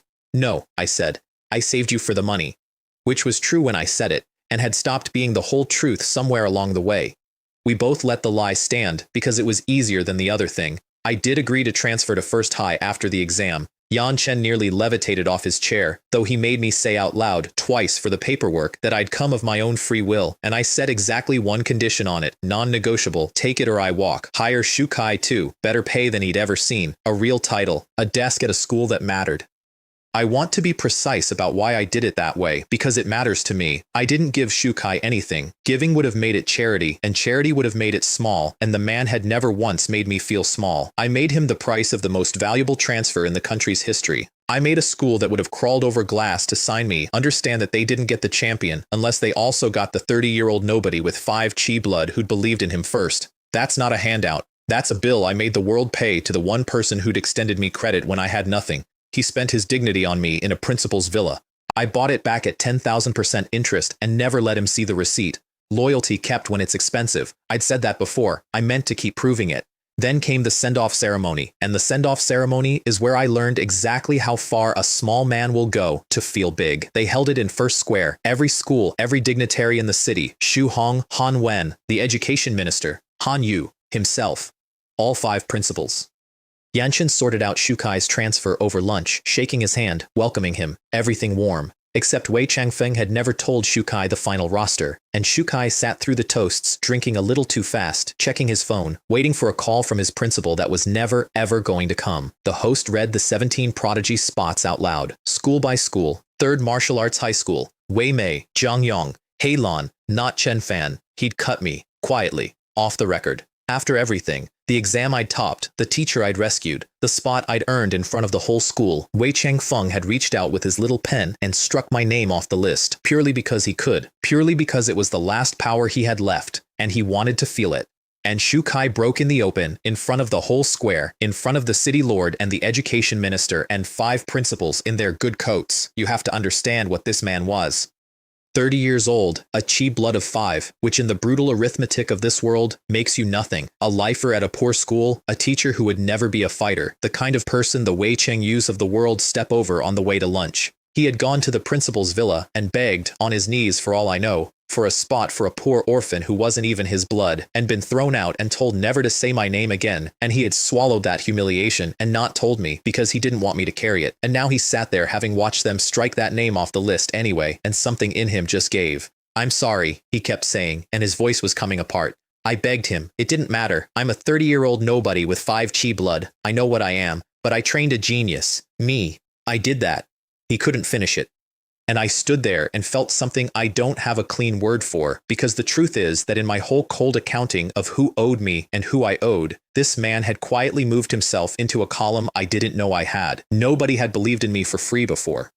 Nobody had spent their own dignity on me and asked for nothing back. He had, over and over, and here was the bill for it, being paid in public, and he was apologizing to me. Wu Tao and Jiang Tao stood up in front of the whole square and shouted that it wasn't fair, that Chen Fan beat Jiang Bo at 30 chi blood, until a 4th level's voice slapped them back into their seats. I walked to the 10th floor window of the building beside the square, and I put my fist through it, and I said it so the whole city could hear. The world is dirty garbage. That's exactly why your fists have to be clean and hard. You cut my name off a list? Fine. Then all of you, every prodigy in Qingcheng, all 17, should be able to beat me, together, with one hand. And I stepped out of the 10th floor window into the square below.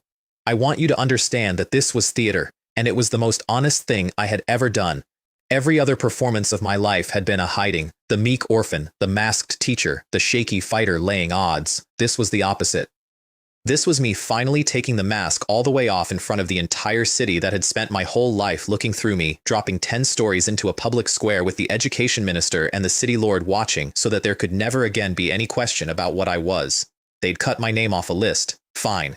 I was going to make my name the only thing anyone in that square would remember for the rest of their lives. You cannot erase a boy who lands in the middle of your ceremony and dares your whole generation to stop him. You know how this goes by now. Gong Wen, the #1 hopeful, the mental power prodigy who'd challenged Wei Mei for the city's top spot. He came at me first, all confidence. I flicked him away. Not a punch, a flick, one finger, the gesture you'd use to knock a bug off a table. The #1 hopeful for the title of Qing Qing's greatest prodigy tumbled 20 meters across the square and did not get back up, and the message wasn't lost on anyone watching. I wasn't going to fight these people. I was going to dismiss them. Then the rest of them understood this was real, and they came together because 17 against 1 is only shameful if you lose. They lost. Bare fists, bare chi, not a single martial skill. I didn't need the toys for this. Xu Yang, first high's pride, folded around a body blow. Sun Hao came at me again, because some lessons need repeating, and I sat him back down again. Zhang Yang. Elan broke, and started crying under the raw weight of my chi before I'd even touched her. Wei Mei was the only one who made me mean it. She was good. 136 on a national list, and she came in clean and hard, and for half a second I actually had to move. Then I put her down too, gentle as I could, and still leave no doubt. 17 of them. Kneeling or flattened, or gasping for air they couldn't reach. In a ring around one boy nobody had bothered to put on the list. And here's the thing I only found out after. Xu Hong had arranged the whole opening, quietly steered it. Because 20 years ago, Tao Long had tried to sweep his generation and failed, and Xu Hong wanted to see, with his own eyes, whether the Lightning Kid could do the thing the legend couldn't. I did it in a public square while the education minister watched. The crowd started chanting my name, my real one, Chen Fan, not the mask. Wu Tao and Zhang Tao screamed themselves hoarse being right. I, Chen Fan, challenge Qing Qing, I said. Is there a single prodigy here who stands above me? There was not. There was just the sound of a whole city finally saying the name out loud.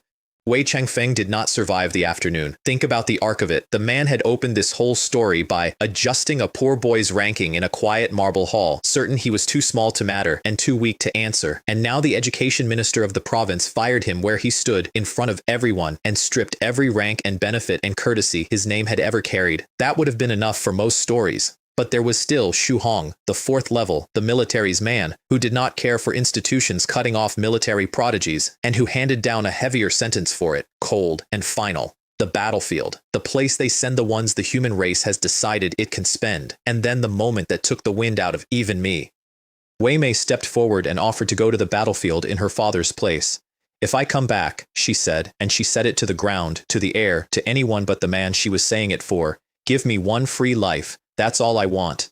I've turned that sentence over 100 times since. One free life. Not power, not revenge, not the family fortune.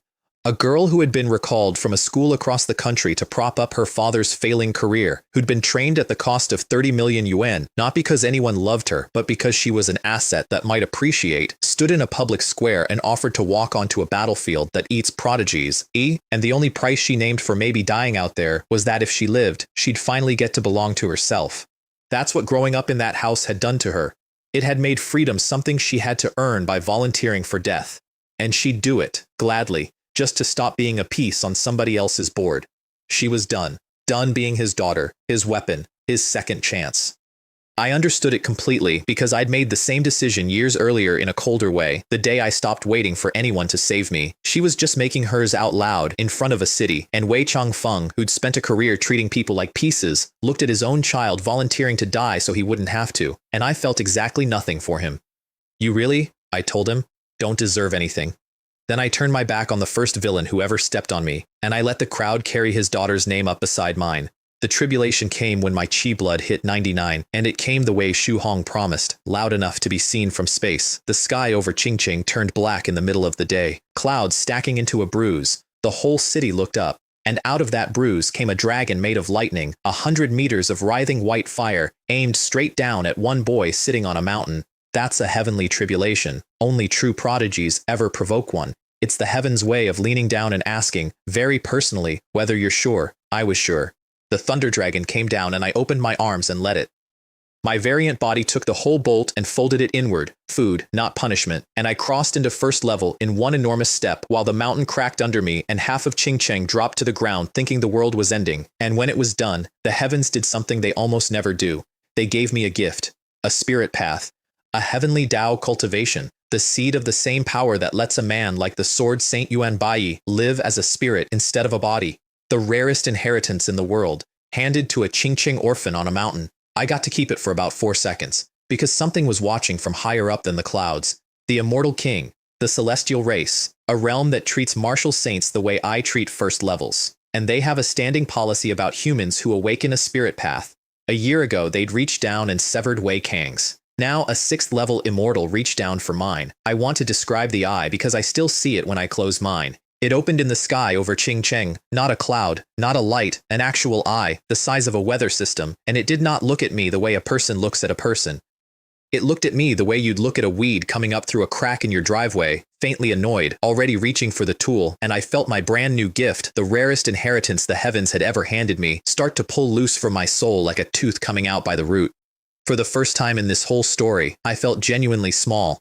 Not outmatched. I'd been outmatched before and found the angle. Small. The way an ant is small to a boot. There was no angle. There was no clever trick. No acupoint they'd forgotten to seal. No bounty to focus on. There was just a thing so far above me that my entire life, every fight and every win, registered on it as less than nothing. I have spent this whole story being the most dangerous person in every room. That eye taught me, in about 2 seconds, exactly how many rooms there are. Then the Sword Saint arrived. Yuan Baiyi, one of the strongest humans alive, a man who exists more as a sword spirit than as flesh. He came down out of the light like a decision the universe hadn't finished making, killed a 5th level immortal in the time it takes to say it, crossed swords with another named Dao Wei, and pulled me out from under that enormous eye before it closed. A martial saint fought the celestial race in the sky over my hometown so a 16-year-old could keep breathing. Sit with the scale of that. I had to. Here's what everyone below thought they saw. The immortals tore my spirit path out, ruined me, snuffed the prodigy before he could bloom, so I gave them that. I sat there wearing the face of a boy whose future had just been amputated.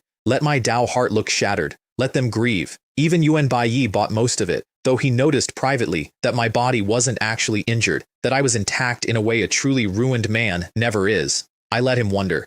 The truth is, the funniest thing that's ever happened to me, and I've never told a living soul until right now, the instant the heavens handed me that spirit path, before the immortals could take it, my system did what my system does. It marked it, filed it, made it mine, permanently, a purchasable line on the red menu, ancient desolate Thunderway, Fang S-Class Heavenly Dao, with effects priced at 10 million, 50, 100, 500 million gold, and 4 more hidden tiers stacked above even the S. Think about the shape of that for a second, because it's the single most important thing that ever happened to me, and almost nobody alive knows it. The Immortal King, a being that swats martial saints, reached all the way down out of the heavens to rip a heavenly Dao spirit path out of a human boy, because the rules of the universe say a human isn't allowed to keep something that valuable. And it worked. It tore the path clean out of me, exactly as intended, and every witness for 100 miles watched it happen and wrote me off. What none of them knew, what the Immortal King itself didn't know, was that half a heartbeat earlier, my little red menu had already reached out and stamped the thing mine. The immortals tore out a copy. I kept the original filed away in a vending machine in my own soul, waiting for the day I had the coins to switch it back on. That is the whole engine of my life in one image. The powers of the world take, because taking is what power does. And I keep the receipt, I keep the original. I smile through the loss, and I bank the truth, and years later, when nobody's watching, I put a coin in the machine and get back the thing they were so sure they'd stolen. So I buried it, deeper than anything I've ever hidden.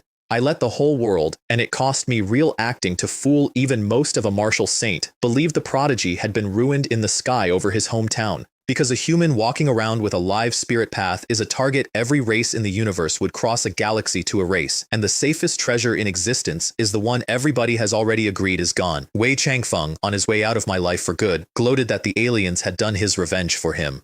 Yuan Baiyi looked at that small, ruined man and said something quiet and cold that I didn't catch and didn't need to. And I did one more thing before the curtain dropped. I framed the whole event so the glory of Qingcheng surviving an immortal attack attached to Wei Mei's name, not mine. She was going to carry this city's pride to a battlefield. Might as well send her with something worth carrying. Somewhere in Yanjing, meanwhile, the Wei family was eating itself.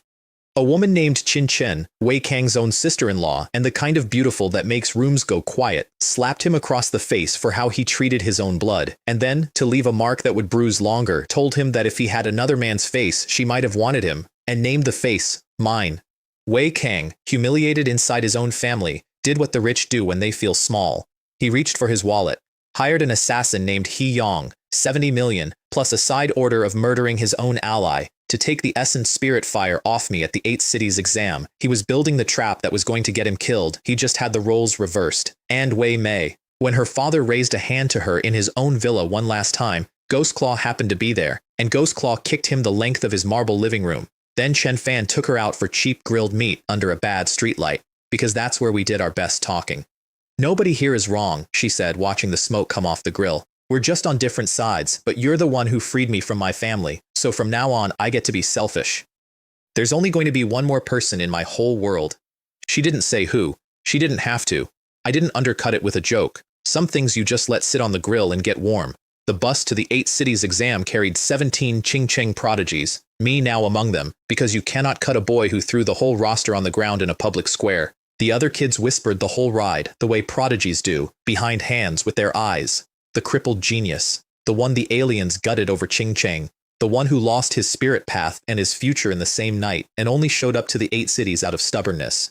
Every word of it was wrong, and I sat there in the back and let every word of it stand, and it took real discipline not to smile. Because being underestimated is the most valuable asset I own, and I have spent my whole life learning to protect it. When they think you're ruined, they relax. They talk in front of you. They bet against you at good odds. They send the second-rate assassin instead of the first. A pitied boy is a boy nobody bothers to guard against, and I would rather be underestimated than admired every single day of the week. Admiration puts a target on you, but pity hands you a knife and turns its back. So let them whisper. Let the whole bus feel sorry for the quiet cripple in the back seat. In a few hours, some of them were going to die, and I already knew it, and they were spending their last comfortable ride feeling superior to me. I've never met a more useful thing to be than the thing everyone's already written off. The first test hit before we reached the city. And it was a good one, because it wasn't about fighting at all. Our bus crashed on a mountain road, cliff on one side, a kilometer-deep ravine on the other, mist over everything. 3 men in examiner uniforms stormed on, killed the driver and the chaperone, passed a single dagger down the aisle, and told us we had 5 seconds each to stab the person next to us, or die where we sat. No combat, just a scalpel pressed to the soft part of a young prodigy's character, to see what was underneath. And 2 provinces away, a room full of powerful people watched us all fail it in real time.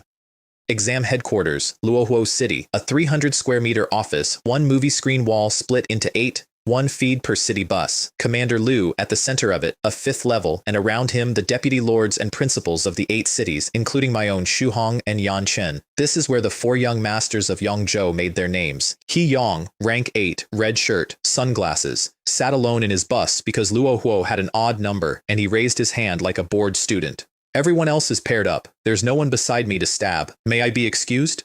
The proctor sneered that he could stab himself instead.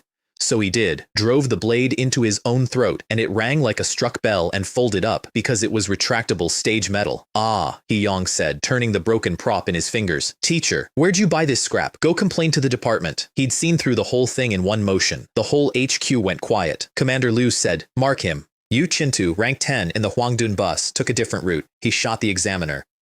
First move. No hesitation. A chi-blooded round into the man's gut, hard enough that on a civilian it would have burst inside them, forcing a 3rd-level proctor to go all out just to survive a student, cold as tap water. Somebody in HQ muttered that the boy was too ruthless, maybe eliminate him. Commander Liu just narrowed his eyes and said, mark him too.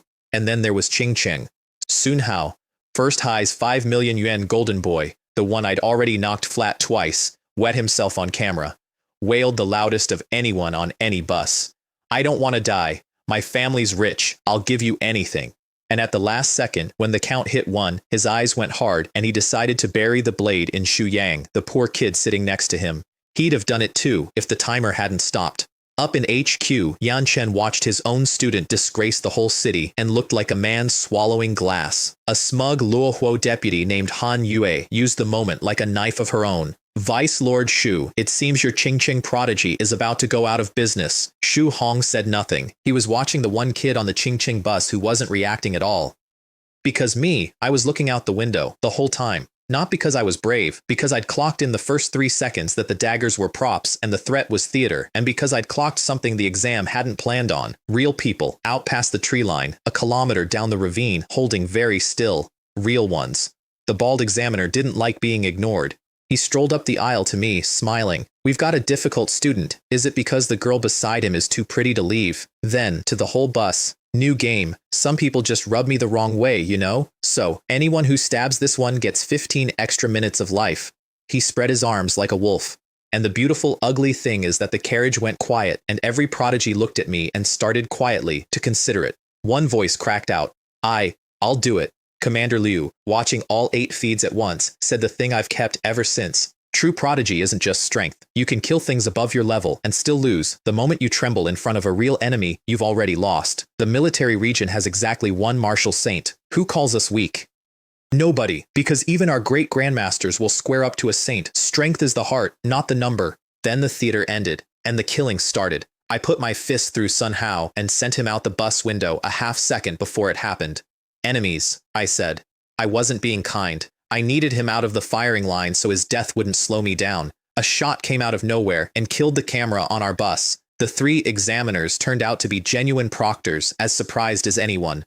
The threat was one man, a single 3rd-level sniper, across a 1-kilometer ravine, curving his rounds around cover, and he began, methodically, taking the bus apart. 8 of Ching Cheng's prodigies didn't get up. He worked through them the way a man closes windows in a house he's leaving. No anger in it, no hurry, just a task, and the patience to finish it. A round would come across a kilometer of misty ravine, bend around the seats someone was hiding behind, and find them anyway, and the bus would jolt, and one more voice I'd grown up hearing in hallways simply stopped.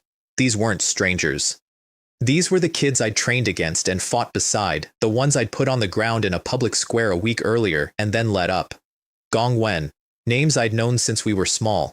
Gone between one breath and the next, in a fog, for money, on someone else's order. There's no clever line for that. I've made a lot of jokes in this story, over danger, over triumph, over my own miserable luck. But I have a rule, and the rule is that you never make the joke over the body, so I won't reach for one here. I'll only tell you what it did to me, which was this. It took whatever was left of the boy who'd been shocked by his first 5 kills and finished the job of hardening him. Somewhere out past that ravine was a man turning children into a payday, and I stopped being afraid, and I stopped being sad, and what was left was very clear and very cold and had a name already picked out. He was going to hear from me personally. The 2 proctors charged the ravine to buy us time. He ended them too, and that was the moment I stopped hiding. Lightning came up my arms in front of the whole surviving bus, and Wei Mei's eyes went wide with the understanding she'd been circling for weeks. It was you, she breathed. All of it. The mask, the mountain, the rooftop. You.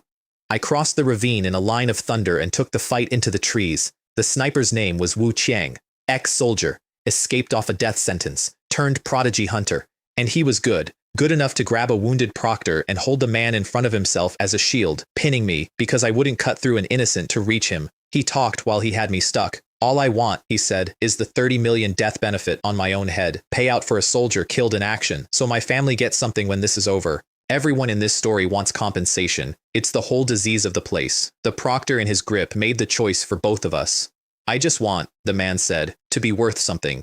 And he spent his own life in one instant to break the sniper's guard and hand me the opening. I didn't waste the gift, but first I keyed the earpiece I knew was feeding all of this back to Yanjing, to the man who'd paid for it, and I told Wei Kang exactly what I'd decided on that bus while 8 kids died. I'm going to take everything from you. Then I cut Wu Qiang down with the Azure Nether Blood Blade slash, 20 times power, and the forest went quiet. Commander Liu was waiting when I came back across the ravine, and he did the thing that made me start to respect the military. He praised me for killing a 3rd-level solo, and then, when I gave the 2 dead proctors the credit for softening him up, he let me be humble and wrote his own private note about a kid who wins alone and shares the medal anyway. I inherited Wu Qiang's guns, twin C-alloy pistols, Dark Knight Blood Clan, 15 million apiece, plus his rifle, plus a 60 million bounty. Xu Hong put the whole ambush on the Yanjing Wei family, no proof. Then he dropped the piece that told me how deep this went. The Wei Patriarch was trying to trade with the enemy Immortal Clan itself to buy back the spirit path they'd torn out of Wei Kang. The family was in bed with the aliens who'd nearly killed me, all to make one rotten grandson whole. That night, Wei Mei called Ghostclaw crying because 8 of the people she'd grown up competing against were dead. I let her cry again. That's the job, when you're the one warm thing in someone's Cold War. You're the best girl I've met, I told her. It wasn't a line, and for once, I didn't take it back with a joke. Then I sat in the dark and did the arithmetic that mattered. Wei Kang was going to keep sending men until one of them got lucky, so I wasn't going to wait for the exam to finish. I was going to go to Yanjing myself. You want to know what kind of family I'd made an enemy of? Here's what happened in Yanjing while I collected a dead sniper's guns. The Wei Patriarch, a hunched old man, somehow more frightening than any monster I fought because the monsters at least want something simple. Beat Wei Kang bloody, not for the 8 dead children, for the sloppiness. For leaving a trail the military could follow. And then, because the military would come looking, and a house like his always keeps a body ready to hand them, he ordered his own second son to die. Wei Fan, the 4th level who'd come to my office to buy the fire, who'd stood in a courtyard and watched me make his granddaughter cry and been unable to lift a hand, was told to end himself and take the blame for the sniper so the golden grandson would stay clean. And he did it. That's the part I keep coming back to. Not that the old man asked, that the son obeyed.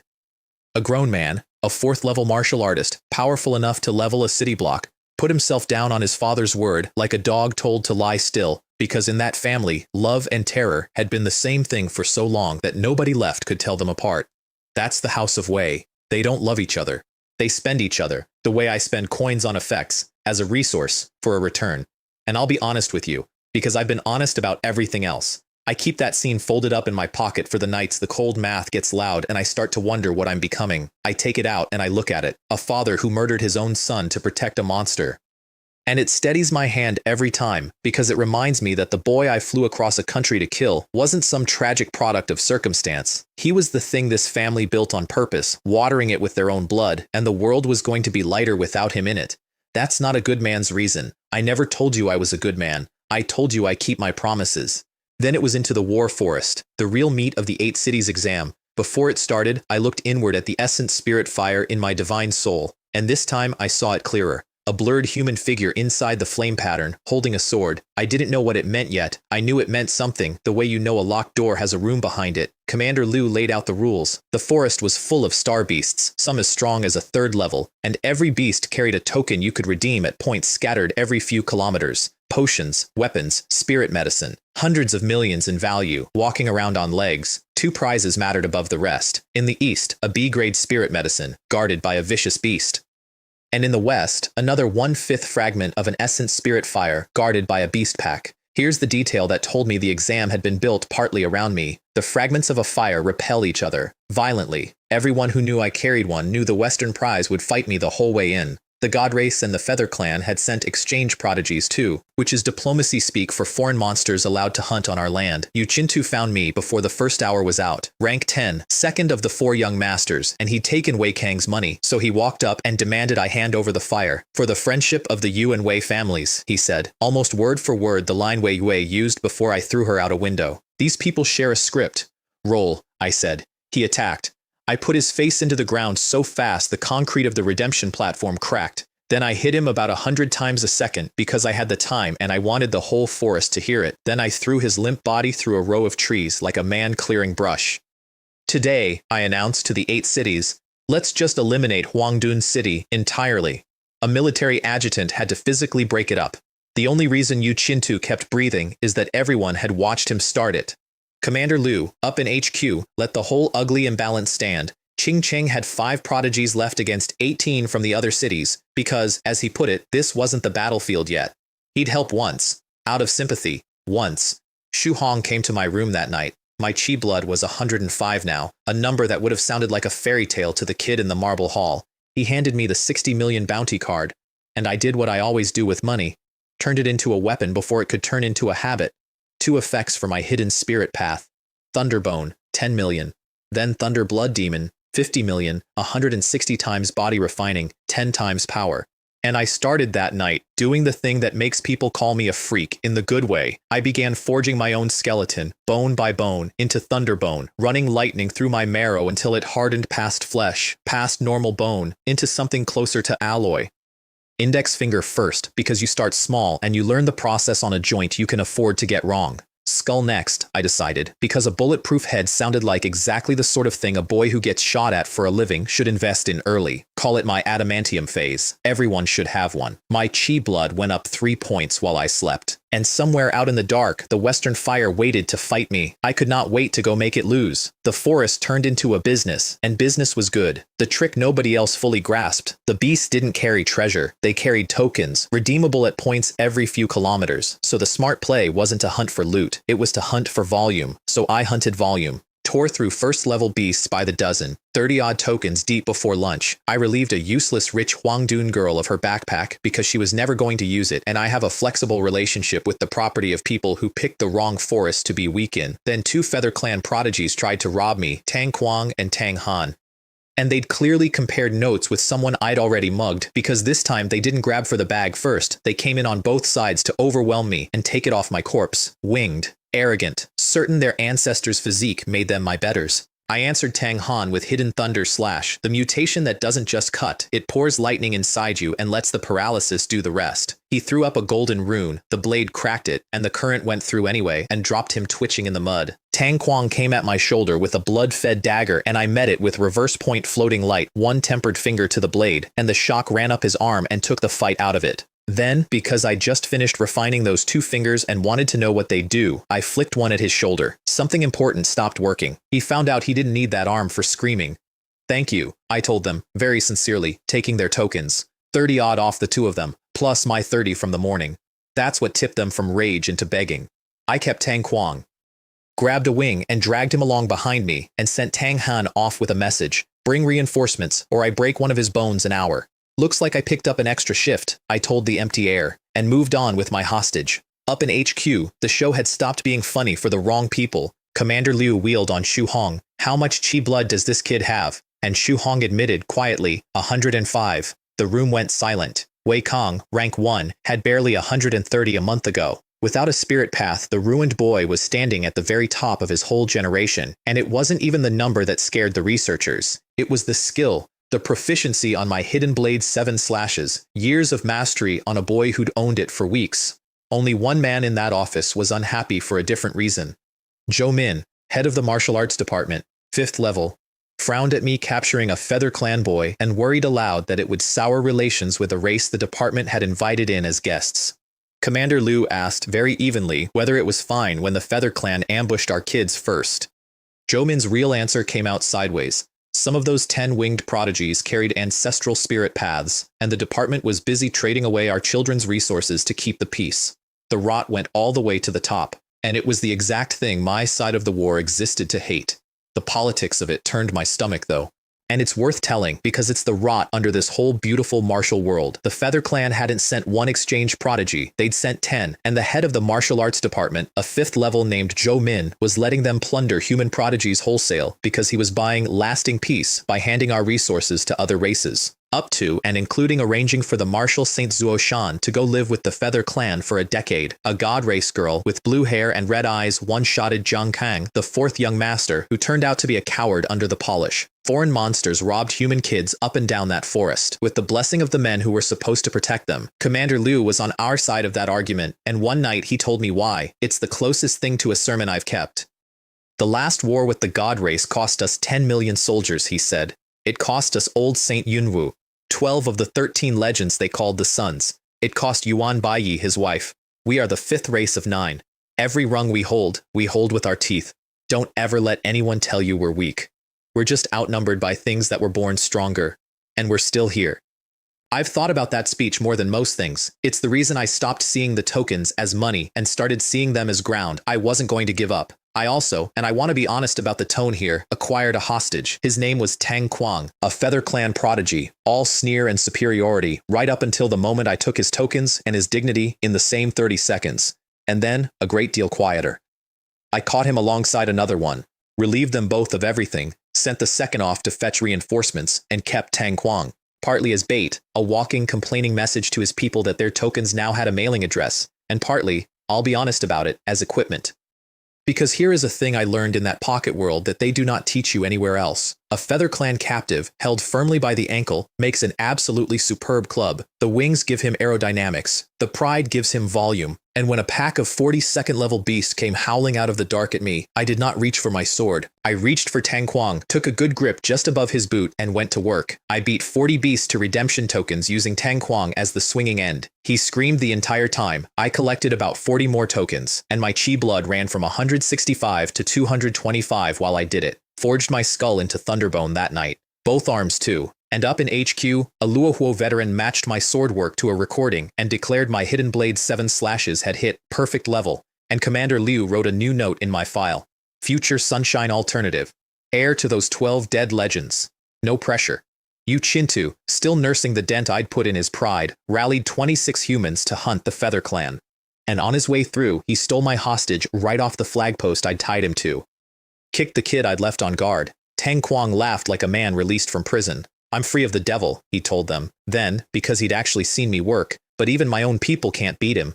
Nobody listened. The day one leaderboard came in. A god race girl named Mei Chen at number 1, a feather prodigy named Yu Kai at 2, and me at 3, which offended me on a personal level. It got settled the way these things always get settled, by the Feather Clan overplaying their hand. Their boss, Tang Bo, rank 4 in the whole country, ambushed Yu Chintu's 27 with just 6 winged prodigies, and Tang Bo alone crushed 7 humans while his 6 handled the rest, because a feather physique really is that much better born. Yu Chintu got humiliated for the 3rd time in a week and started openly questioning the point of his own life. So I went and found Tang Bo while his squad was resting, and I hit him in the back with one 10,000 Thunders punch, and then, you're sensing a theme. I picked up the rank 4 monster by whatever I could grab and used him to wreck his own squad, took every token they had. That put me at 1st place. 616 points. Roughly triple the runner-up. I recaptured Tang Kuang, the least injured of the bunch, because a good tool is hard to find. My chi blood crossed 300, and out east, the 2 prizes that actually mattered, a spirit medicine and a piece of my own soul's twin, sat waiting for a boy who just turned an entire foreign clan into his personal supply chain. The western prize was guarded by the nastiest thing in the forest, a pack of ghost soul beasts, 3 of them 3rd level, hundreds of 2nd levels, wings hard as military alloy, and a speed that turned them into smears. And because I carried a fire fragment, the western fragment fought me too. The repulsion halved my power the whole way in, so I walked into a swarm that wanted to eat me. At half strength, and I found out what my Thunderbone arms were actually for, offense and armor at the same time. I let the swarm break itself on them, and I kept walking, and somewhere in the middle of that impossible fight, something opened in me that I'd never asked for. Battle Realm. They call it a battlefield-only enlightenment, and men spend decades of real war trying to reach it and mostly die first. It's a flow state, but that word is too soft for what it actually is. It's the self going quiet, the running commentary, the fear, the little voice doing risk assessment. All of it just switching off, and leaving behind something older and cleaner that already knows where every blade is going to be. There's no I left in it to hesitate. There's no part of you standing off to the side being afraid of dying, and it turns out that part is most of what slows a person down. When it drops away, your whole body becomes the fight, and the fight becomes easy the way breathing is easy. I killed 60-some beasts inside it without ever deciding to kill a single one. My hands just did it while the quiet held. Up in HQ, Commander Liu came out of his chair because Battle Realm is supposed to be the reward at the end of years of surviving hell, and here was a boy who'd never once stood on a real battlefield falling into it like coming home. What he didn't know, what I've never told anyone, is that I hadn't gotten there through war. I'd gotten there years before any of this, on the floor of a room with a water-stained ceiling, learning to switch off the part of me that was afraid because being afraid all the time was going to kill me faster than anything else. The battlefield didn't teach me to go quiet inside. Grief did. The battlefield just finally gave the quiet something to do. How? He kept saying. How? A battle genius, they called me after that. I just thought of it as the room finally going quiet enough to work. The fire itself sat at the bottom of a collapsing lava cave, behind an elephant-sized ghost soul beast that thought it was the final boss. It was not. I came down out of the dark with the azure nether bloodblade slash and cut it and the mountain around it in half in the same stroke, and I closed my hand around the western essence spirit fire as the whole cave came down, and I walked my line of lightning out of the rubble with 2/5 of a dead saint's key burning in my soul, and the second the 2 fragments touched inside me, 3 things happened. My mental energy detonated again, 70 to 230 in one heartbeat. The broadcast rang out across all 8 cities, plus 2,000 points, and the sword figure in the flame pattern came into sharper focus, wrapped now in lines of golden script, and it handed me a secret. A mental martial skill called Heaven Splitting, S rank, incomplete. A technique that only assembles itself further each time 2 fire fragments come together. That's what the fragments are. Not just a map. A weapon, delivered in 5 pieces, to whoever's stubborn enough to gather all 5. Even half-built, it gave me Heavenly Soul Slash. 25 times power, no weapon required. A blade of pure mental energy that doesn't cut the body, it shatters the soul behind it, stronger than anything I owned. My points hit 3,700, a lead nobody could see the top of. And I made a decision, standing in that rubble. I wasn't going to gather the 5th fragment someday. I was going to start by taking the 3rd one out of Wei Kang's corpse. The Wei family showed up at Exam HQ right about then to buy the Western Fire. The kind of comic timing you can't script. The old patriarch himself, with Wei Yue carrying a forged suicide note from Wei Fan to close the sniper investigation, and Wei Kang's airtight alibi, hospitalized, recovering a spirit path, about to leave for the Feather Clan with Zuo Shan, and 3 B-grade spirit medicines to trade for the fragment. They were a full day too late. The fragment was already in my chest, and when they got grasping about it, Commander Liu mentioned very lightly that a military god, a hidden soldier of martial saint class, had taken an interest in the Lightning Boy, and the Wei family, for once, backed all the way off. Even that house knows which doors not to knock on. The last prize was in the east, and the road to it ran past a fight I only watched. He Yang, the assassin Wei Kang had hired, ambushed the god race girl Mei Chen with 3 young masters and a wall of feather archers. And she, a disciple of the sword spirit goddess, cut all of them down alone with something called unparalleled sword calamity. I filed her under later. The Eastern Guardian was mine to solo, a blood fiend flower, a level 4 demon plant the size of a city block, 4,000 chi blood, a carnivore that had been eating prodigies all week. Yukai begged to team up. I told him no. I went up instead. 2 kilometers straight into the sky until the demon plant was a green stain on the map below and the wind was thin and cold. Because I'd learned that my azure nether hits harder the farther it falls, and I wanted the whole drop behind this one. Then I turned over and came down. They started calling it my Thunder Sun after that. A boy wrapped in blue lightning, falling out of the top of the sky like the heavens had thrown a second sun at the ground. I cut a 4,000 ki monster clean in half on the way through, split the earth under it, and landed in the crater. Then I reached into the ruin of the thing and ate the B-grade spirit medicine that had been growing at its heart the whole time it was eating other people's children. Chi blood, 370 to 560. Full body thunderbone, finally, and my eyes too. I was done building. Now I just had to use it. The exam saved the best joke for the end. The final Eastern test wasn't a beast. It was me. They made the #1 student into the final boss. The last Yao beast 100+ prodigies had to defeat to pass, and set the whole surviving field on me at once. Mei Chen, Yu Kai, He Yang, 100 more behind them. So I stood in the middle of the field and let them come. Yu Kai went first, and Yu Kai ended the fight the way he'd spent the whole exam, as a club in my hand swung into the front rank. He Yang came in clever and low. I dropped him with a look and a bolt of eye lightning before his clever got anywhere. The feather prodigies dove from above, and I brought them down like a man swatting kites. And Mei Chen, the god race girl, disciple of the sword spirit goddess, Mei Chen was the only one who made it a fight. Her unparalleled sword calamity came at me in a wave, and I palm-bladed it apart, and she reset and came again, and I palm-bladed that apart too. Halfway through, my ink wielder shattered. The umbrella sword that had carried me since I was a broke substitute teacher, that had cut Zhangbo's bullets in the rain, it couldn't hold the storm I'd become anymore, and it came apart in my grip. So I caught Mei Chen's blade instead, bare-handed. Thunderbone fingers closing on a god race weapon, holding it still an inch from my own face. I fight with my life, I said. What do you fight with? She didn't have an answer. None of them did. The 8 cities joint examination ended with one name at the top and a very large gap under it. Wei Mei watched the whole thing from HQ, and I'm told her face wasn't triumph. It was grief, because she'd finally understood, all the way down, that her father had spent his last act of power trying to bury a genuine dragon, and that the dragon had been the poor kid at the back of her class the entire time. After the exam, the offers came in. Mei Chen told me to remember her name, which is what proud people say instead of thank you, and Commander Liu made his real pitch. Military University. He graded me elephant rank, the ceiling of the classification, the label they hang on the prodigies they build whole careers around, and dangled a B-rank secret realm trial in front of me if I won the big one. The National Martial Examination, 2 weeks out, 100 million students, one title at the top, and the other schools came sniffing the second the exam footage leaked. Because I'd shown them my hand out there in the forest, the chi, the sword work, the willingness to solo a 4,000 blood monster, and a ruined boy who could do that at first level is worth a war to sign. But I'd already picked my side in a courtyard where a 4th level bowed to me. The military got me first. The military kept me. I'd transfer to First High's senior year and sit it. I converted my medicine reward into 30 million cash and merit. Bought Heavenly Soul Slash outright. Spiritual Fire Domain. A fresh tang sword to replace the umbrella I'd broken on a god race girl's face. I was arming for a coronation, but before any coronation, I had a promise to keep. because Wei Kong was still out there, still rich, still hiring, and the math was simple and cold. Every week he lived, the assassins he could afford got stronger. He'd already reached for a 5th level, wait long enough, and he'd buy something I couldn't cut. And on top of all that, he was carrying the 3rd essence spirit fire in his own soul. So the safest, most profitable, most overdue thing I could do was end him now and take back the piece of the key he'd been sitting on.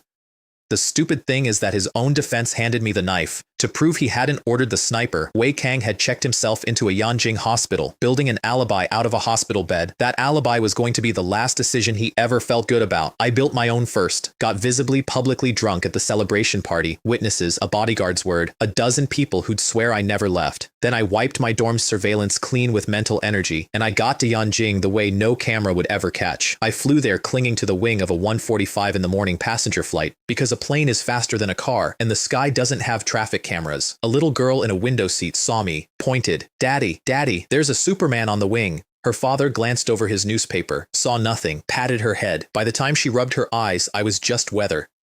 Then the plane broke through the clouds, and it was only me, cross-legged on the spine of a jet with one hand on my hat, and a star field so close and so enormous it didn't look real, and a moon 3 times its usual size pouring silver over the whole dark country I was crossing to kill a man. Picture a 16-year-old riding the outside of a jet across the country in the dark, clothes cracking in the wind, one hand pinning his hat, on his way to kill a sleeping man he'd promised to destroy through an earpiece. I've thought a lot about the boy on that wing, because he was a version of me crossing a line you don't get to uncross. The first 5 kills back in that rainy street were a fight.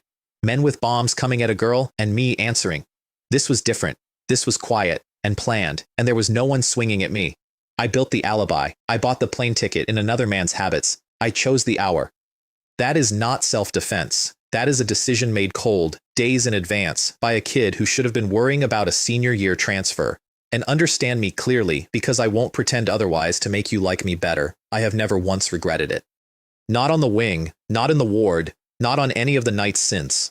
Wei Kang had spent months trying to have me murdered, had turned 8 of my old classmates into a sniper's afternoon, and would keep spending his family's fortune on my death until one purchase finally landed. The world offers you a very small number of problems that a single clean decision solves permanently. He was one of them. I made the decision. I'd make it again before breakfast. Meanwhile, Wei Kong was in his VIP ward, on the phone, doing the one thing that could have saved him and not knowing it. He was haggling. He'd found a masked 5th-level assassin willing to come kill me for 500 million, 3 up front, cash on delivery for the rest. Do you want ghost money or real money? Wei Kong snarled, bloody-toothed and half-mad, because his grandfather wouldn't let him move openly, because his sister-in-law had mocked him, because his uncle had died on the family's orders. He was still arguing about the price while the assassin's target sat down on the roof of an airplane and started his descent. The hospital was quiet. His own alibi, checked into a bed to prove his innocence, had put him exactly where no one would think to guard him. A nurse knocked to change his 4, and he screamed her off. I knocked next. The latch just opened for me. "Get lost," he growled at the dark shape in the doorway. "I'm Dr. Zhang," I said, "here to change your fluids." He felt the fire in me before he saw my face, the repulsion of one fragment sensing another, and his blood tried to run backward in his veins. "You're Chen Fan. You're Lin Tian." The words jammed in his throat because I'd already closed his airway with a thought. I reached into his divine sense and drew the 3rd fire out of it, clean and whole, the thing his whole rotten family had murdered and traded and sold each other to own. Then he begged. Of course he did. "Let me go. You have the fire. I'll give you 10 billion. "Looks like you're a fool," I said, and I stopped his heart. No monologue for him to wake up to. The most dangerous young man in the country simply didn't wake up. Rank 1 on the hidden dragon list went out like a pinched candle in a room nobody was watching. I pulled the blanket up over him, wiped every trace off the floor with a thread of mental energy, walked out, caught another plane home, and burned the mask and the clothes to ash in the sky. Everything went smoothly, because the Wei family had been clever enough to hide their monster in a hospital to prove he was innocent, and handed me the quietest room in Yanjing to do it in. 3 fires now. My mental energy ran from 270 to 500. The heaven-splitting technique built itself another rung, and as the 3rd fragment settled, I heard it for the first time clearly. A whisper, a place, a name. The fire's deeper secret speaking just under hearing, promising the rest of the answer to whoever gathered all 5. I didn't have time to listen, flew home on another wing, burned the mask and the clothes, and I was sitting cross-legged on my lawn, pretending to meditate before the sun came up. Airtight. Perfect. A boy 2 provinces away, drunk and asleep the whole time. Except perfect is a thing you believe about your own plans right up until someone smarter says it out loud. Home. The warmth came flooding back the way it does. Hua Rua, getting round and happy off in her military region, mailing me food I hadn't asked for. Wei Mei, texting that she'd be back in a couple of days. Xu Yang toasting the champion of Qing Cheng, and Commander Liu, who took one look at the news out of Yanjing and quietly worked the whole thing out. Because here's the flaw none of my cleverness could cover. A martial saint like Zuo Shan can cross dozens of miles in an instant and simply look inside a person's divine sense and count the essence spirit fires there. And a fire cannot be separated from its owner's soul without master-level mental control. Taking Wei Kang's fire wasn't just a clue, it was a signature. Only one person in the country could have done it, and I'd written my name inside a dead man's soul. Commander Liu didn't turn me in. He covered for me, buried the records, propped up the drunk in his room alibi, protected his future sunshine instead of arresting him. That's the difference between the military and the Wei family. It's the reason I'd chosen the side I chose. But some things a friend can't bury. In Yanjing, the old patriarch went half mad with grief. He had no proof. The alibi was airtight, the timeline impossible, my 2 provinces of witnesses unshakable, and it didn't matter because grief doesn't run on evidence, it runs on the animal certainty of the gut, and his gut had put my name at the top of a list of 1. So he named me anyway, to anyone who'd listen. And when his own granddaughter Wei Yue made the mistake of standing too close to that rage, he broke her arms for it. That's what losing the golden grandson did to the House of Wei. It turned inward and started eating the survivors. And then the thing that could actually reach me moved. Zuo Shan, a martial saint, Wei Kang's own teacher, announced that before he crossed to the Feather Clan for his decade abroad, he'd be making a small personal stop at the Luohuo military region. To mediate, which is the word a god uses when he means investigate. I want you to feel the shape of the trouble I was in because it was the worst I've ever been in and it didn't involve a single sword. Everything my side could do for me was mortal-sized. Commander Liu could bury records, fake an alibi, erase surveillance, swear on his rank, and all of it, every last protection, was built to fool other men. None of it was built to fool a god. A saint doesn't work a case, he wouldn't need one. One glance at what I was carrying, 3 fires where there should have been none, one of them still warm from a hospital bed I'd walked out of days earlier, and the airtight story I'd flown across a country to build would evaporate in the time it takes a saint to blink. I'd kept my promise. I'd taken everything from Wei Kang, exactly like I swore into that earpiece. And the receipt for it was that the single most dangerous being on my continent was now, unhurried and untroubled, on his way to my door to read the truth straight off my heart. Commander Liu's solution to a martial saint reading my soul was to put my soul somewhere the saint couldn't reach, a place called the Yuantian battlefield. And I want you to hold the strangeness of it for a second, because I've stopped being surprised by things, and this one still sits oddly with me. It's a pocket world, an entire sealed reality, with its own sky and its own beasts and its own weather, grown out of the actual corpse of a Dragon Clan martial saint. Somewhere at the root of that whole world was a dead god's body, and we walked around inside it hunting each other for points. 3 times the gravity of home, so that every step reminded you whose ribs you were standing in. And sealed tight enough that not even Zuo Shan, a living martial saint, could simply reach in and pluck me out. That was the shape of my life by then. I had become valuable enough, and hunted enough, that the safest place my own side could find to hide me was inside the corpse of a god. Most 16-year-olds worry about a senior year transfer. I got smuggled into a dead deity to keep a living one from reading my soul. I didn't have time to feel the weight of that, but I noticed it. I always notice. He sent me in with a bodyguard, and I need to introduce this man properly because he becomes the great comic love of my life. Du Yong, Tiger rank prodigy, Chi blood 3500, 2nd level, brushing 3rd, hair like a shampoo commercial. Fang A rank, ice profound skill, and the emotional intelligence of a golden retriever. On paper, he was assigned to protect me. In practice, he spent the whole trip trying to buy my loot off me at insulting prices, failing, and then bringing it up again an hour later, like a man who'd forgotten he'd already been told no. I would die for him. He would sell me for a discount and cry about it afterward. Yuantian ran on a simple economy. Kill the martial beasts, sandworms at first, and marks bloom on your arm. Carry enough marks to an altar and trade them for custom martial skills. 1,000 marks buys a D rank, 10,000 a C. It's a store that pays you in receipts and sells you weapons. So I went shopping the only way I know how. I one-punched sandworms into paste. Du Yong killed wherever I pointed.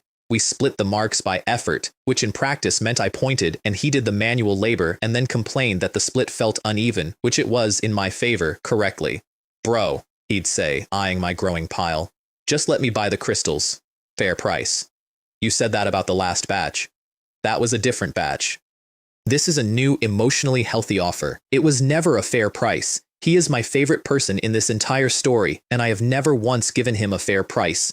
Then we found a Dragon Clan energy crystal mine, guarded by 3 third levels and 15 second levels, and Du Yong and I did the only reasonable thing 2 armed teenagers can do about somebody else's mine. We robbed it. The plan, such as it was, took 10 seconds to draw up. Du Yong would make noise on the far side and peel the heavy guard off. I'd gut the middle. He grabbed 2 crates of crystals on his way out and bolted, shrieking about how sorry he was, drawing the level 4 dragon after him like a very well-dressed lure. God bless his pretty stupid load-bearing face. That left me alone with the mine and a purple-scaled 3rd level who did not appreciate the theft. He chased. I let him catch up, because catching up is how you get within arm's reach, and I put Cross Heaven through him and moved on to the guards. 2nd levels are fast. Thunderbone is faster.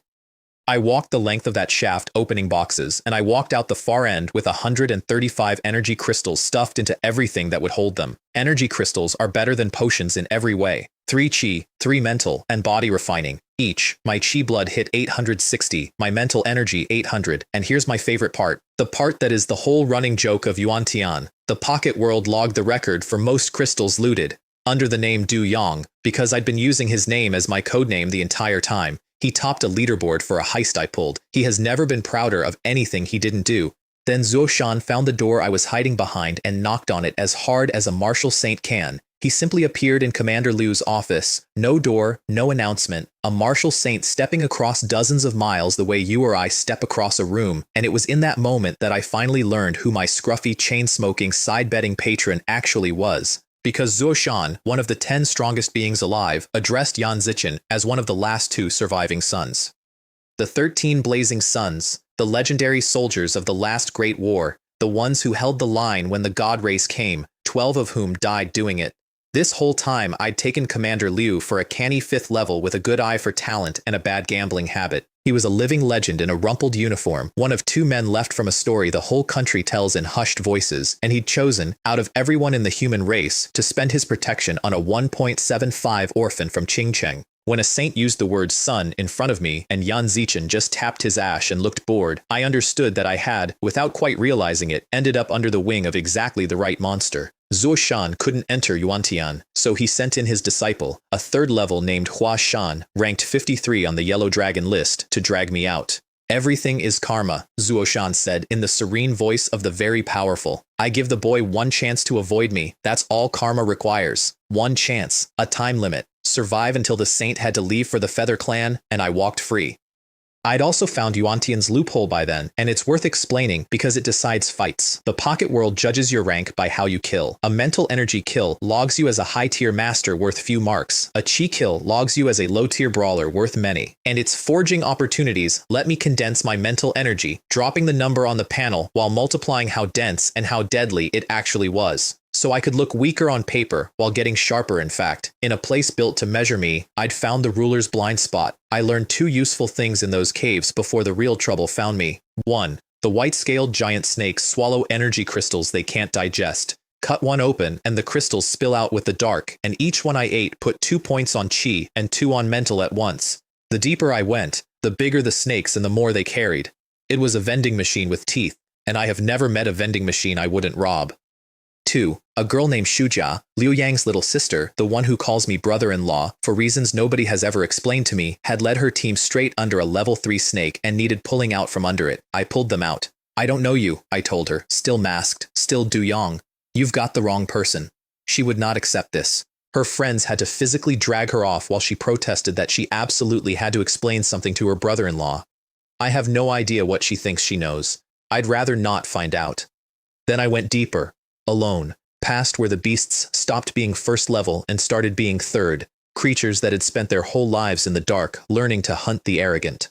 No Hua Ruo, no He Jian, no Commander Liu watching the feed, just me, a sword, and the flat truth I said out loud to the black. I killed a martial saint's disciple's cousin. Expecting the secret to keep forever is a weak man's daydream. So I let the fear go, and the room went quiet the way it had in the war forest, and I fought on the edge of the knife because that quiet is exactly where I get better, and that's where Huashan cornered me. He was 3rd level, real, dangerous, So I opened with Heavenly Soul Slash, and then I ran a bluff I'd stolen fair and square. Months back, an assassin named He Yang had scared me with a lie that a Heavenly Dao sword costs 50 years of your lifespan to swing. I'd never forgotten it, so I sold Hua Shan the same lie. Let him believe every strike I threw was burning years off my life. Made him hesitate at exactly the wrong moment, and I took his arm off. Then I turned the whole thing into a game of hide-and-seek through the maze, running out the saint's clock, one wasted minute at a time. I even traded Hua Shan's severed arm, a valuable reattachable thing, for a B-grade and 2 C-grade medicines, except I swapped a beast's arm in at the handoff and kept his. Because a deal's a deal, but I'm still me. The clock ran out. Zuo Shan had to leave. A martial saint keeps appointments the way the tide keeps them, and he'd promised himself to the Feather Clan. So he healed his one-armed disciple, and before he went, he said the thing that mattered more than the arm. Not avenge yourself, not hunt him down. He told the boy to see me as a rival. Not a target, a rival, which out of a saint's mouth is something close to a blessing. Sit with how strange that is. I had manipulated an entire nation into being the weapon that killed his prize student's cousin. I had bluffed and lied and taken his own disciple's sword arm off in a cave and traded a fake back for real medicine while I was at it. By every rule of every powerful house I'd ever crossed, that should have earned me a death sentence the size of the sky. Instead, the strongest man for 1,000 miles looked at all of it and decided the correct response was respect. Because that's the secret nobody tells you about real power. The genuinely strong aren't offended by cunning. They're delighted by it. The way a grandmaster smiles at a move he didn't see coming. It's only the small men, the Wei Cheng-yus and the Wei Lis, who need you humiliated. The giants just want to see what you'll do next. The human race, Zuo Shan said, almost fondly, on his way out of my life, has always been pathological. From him, it landed like a compliment. I took it as one. Commander Liu won the standoff. I walked free, my chi blood near 1,000. And in Yanjing, the old patriarch, unable to prove a thing, settled into the patient, bottomless certainty that I was the one, and started planning a revenge measured in years instead of days, which was fine. I was planning in years now too. Du Yong had a senior sister. Her name was Tang Jing, and she was the single most terrifying person I'd met who wasn't trying to kill me. Level 4, near 5th. A future regiment commander they called the female devil head. Commander Liu had asked her to slip into the pocket world and take my measure, quietly, from concealment, the way you study an animal you're thinking of buying. She was a top-tier mental master. Hiding should have been trivial for her. And in the middle of a fight, without stopping, I turned my head and looked right at where she stood. She told me later it was the first time in years anyone had felt her watching. That's what unsettled her. Not that a first level had a king rank's chi. The numbers were already legend by then. It was that the ruined boy had a perception that reached past a level 4's veil like it wasn't there. She left more rattled than she came and reported back that the kid was worse than the rumors. High praise in that family. She left more unsettled than she came. I bought spiritual fire domain with my crystals, pushed my chi blood near 1,000, and got ready for the war I could feel gathering. Because Yuantian wasn't just a hideout, it was contested ground. And the Dragon Clan didn't like sharing. Tang Jing rallied 100+ military students to take a bet against the Dragon Clan. And she gave a brief speech first about the invasion before the current era, when 10 races fell on the human world at once, when the Dragon Saint Long Fan alone killed millions of us. Most of them showed up grumbling. They'd paid points to be here, not to be laborers for gamblers. She let them complain. Then she added the kicker. I'll make the 5th level soon. I'll command a legion. Anyone here who only thinks about himself? I'd rather you never came to my legion. Better if you left the military altogether. The grumbling stopped. Every one of them followed her out. And here's the part that still makes me laugh. My alias had grown a life of its own. Because I logged every kill under Du Yong's name, the daily board kept crowning Jie Fang the human race's top hunter, day after day, and the whole camp started treating my useless, gorgeous bodyguard as the great hope of the species, chanting his name, Du Yong, stay number 1, Du Yong, win us the bet. He'd spent his whole life being doubted, and now he was a hero for work he didn't do, and he could not have been happier. It curdled when the dragons stopped playing and the numbers stopped adding up. A boy topping the board on 1,000 marks when the record was 3,000 from a fighter nobody could actually catch in the act. And Tang Jing, outnumbered and bleeding but perfectly calm, floated down and told Du Yong the human side needed someone to draw fire, someone the dragons hated, someone fast. Du Yong understood immediately and began to cry. Senior sister, that Du Yong isn't me. I'm not Du Yong. She patted his shoulder, lifted him off the ground on a raft of flying blades with one edge at his forehead, and gave him the most beautiful smile in the pocket world. I believe you won't let me down. And so my bodyguard went sprinting across a battlefield screaming, dragging 2 level 4 dragons after a leaderboard he never touched, while dozens of kilometers away, the dragon clan passed a photo around and swore they'd catch Du Yong if it killed them. The wrong man, always the wrong man. That's the whole joke of a good alias. In the middle of all that, I killed a level 4 white-scaled giant snake for 256 marks, and I spent them on a new sword skill, Hidden Blade, Cross Heaven Execution, Fang SS rank technique, 30 times power, and the shock of assembling it triggered my second heavenly tribulation. Right there, inside the pocket world, a tribulation big enough to start destabilizing the dead saint's body we were all standing in. Everyone with a grudge tried to interrupt it, because a cultivator mid-tribulation is supposed to be helpless. A level 4 dragon named Long Kai, a god race prodigy named Wei Fan, and the dragon princess Long Shi all came to snuff me while the lightning had me pinned. It did not go how they planned. It did not go how they planned, and I need you to picture why, because it's the most absurd thing my body has ever done, and I was inside it. A heavenly tribulation is supposed to be a solitary ordeal, the heavens against you, alone, and you're meant to be utterly helpless while the lightning decides whether you're worthy. That's the whole reason they picked that moment to jump me. And so there I sat, at the center of a punishment from the sky, taking the tribulation lightning into my bones and forging the last untempered pieces of my skeleton into Thunderbone while it hammered me, and at the same time, in the same breath, fighting off a level 4 dragon and a god race prodigy who'd come to kill me while I was defenseless. 2 threats, 1 ascension, no pause. I let the heavens temper me with one hand and executed my attackers with the other, cross-heaven execution flinging them off me while the lightning kept coming, and I never once broke the climb. Up in the real world, Commander Liu and a 7th level vice principal named Fan Guang were watching all of it on the feed, and I'm told the room went silent. Because a tribulation has a size to it, a scale that tells you exactly how big the soul crossing over is going to become, and this one was off the chart they'd drawn for me. Liu said the word out loud, the one that rewrote my whole price tag in a single syllable. Not elephant rank, he said. King rank. I came out of it at 2nd level. Chi, blood, and even 1000. Mental energy pushing 3rd.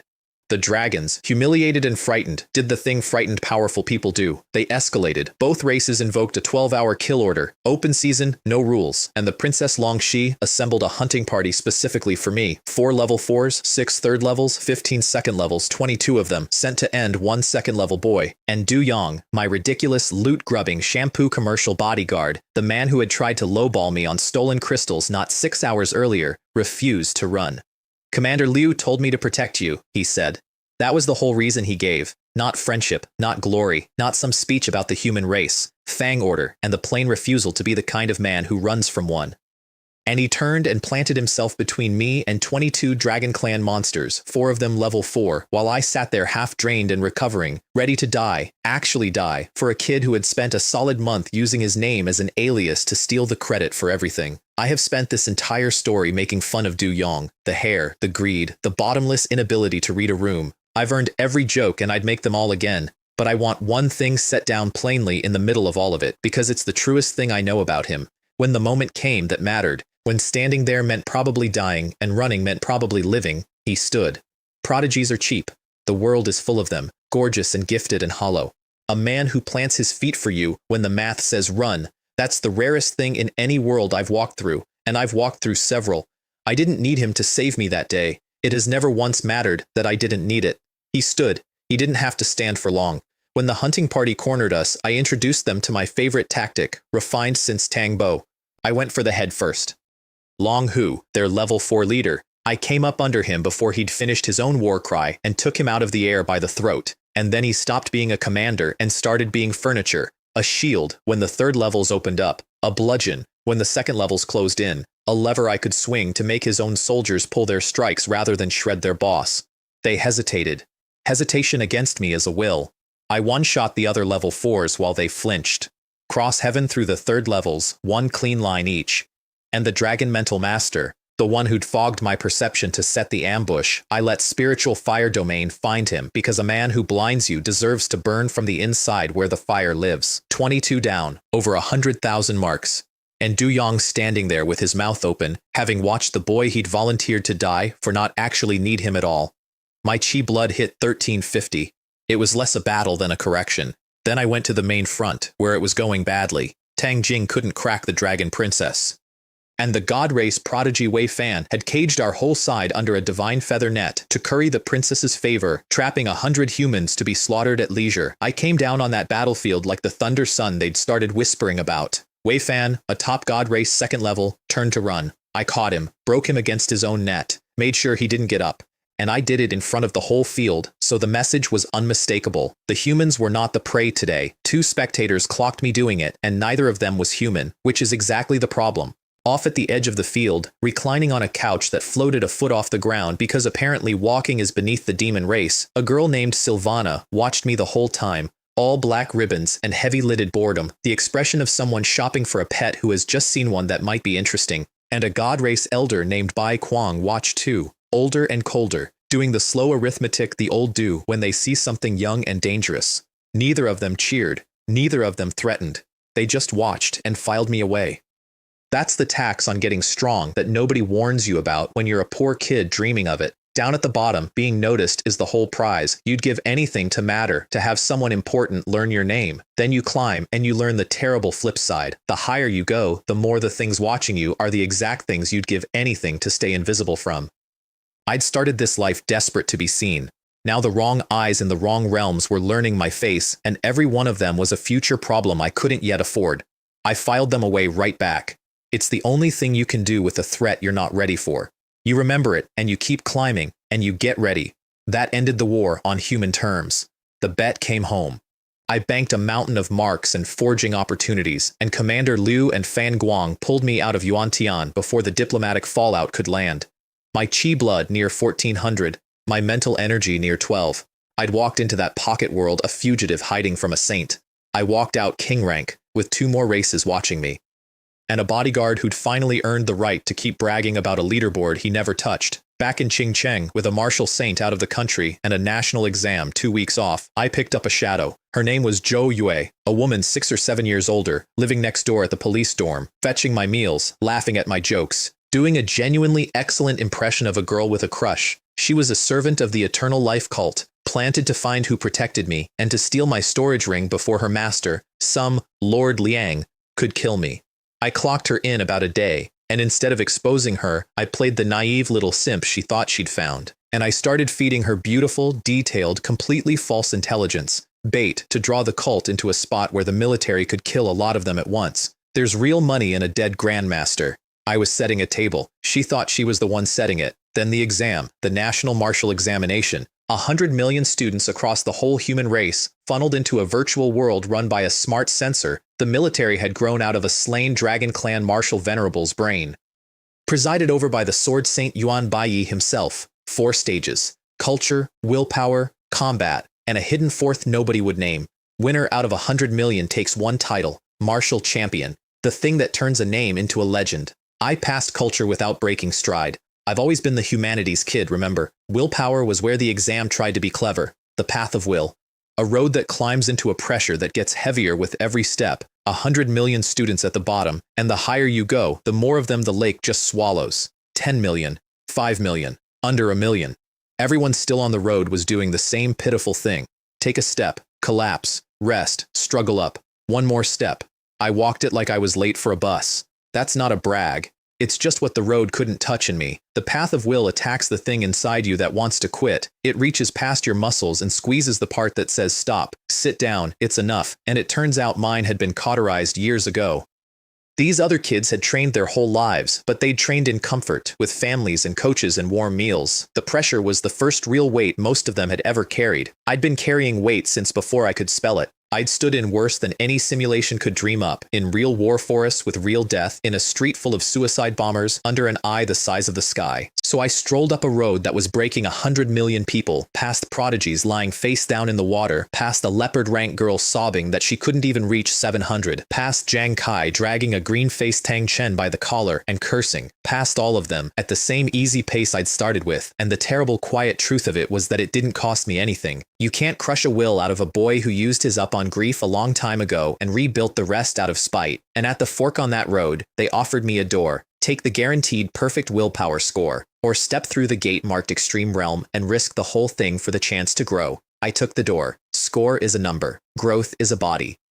And the instant I did, a name appeared above mine on the board, a phantom, sitting 1 point higher than any score should go. Dawnblade. I couldn't beat it. I couldn't even understand it. It just sat there, one rung up, a locked room with my name on it. The girl in first place turned around to look at me. Shui Chen, daughter of the Ice Universe's martial saint, king rank. And the specific reason my skin crawled when she came near. Because when the immortals tore that spirit path out of me over Qing Cheng, the gift the heavens had bled to give me, the one everyone thought was gone, the piece they ripped free didn't just evaporate. Nothing that valuable ever does. It got harvested and traded and sold, all the way up the chain, until an Ice Universe martial saint bought it and poured it into his own daughter to give her a leg up in the world. So here she stood at the top of the willpower board, radiant and king-ranked and utterly certain she'd earned every rung of it, wearing a fragment of my actual soul like a borrowed coat she didn't know was stolen. She had no idea.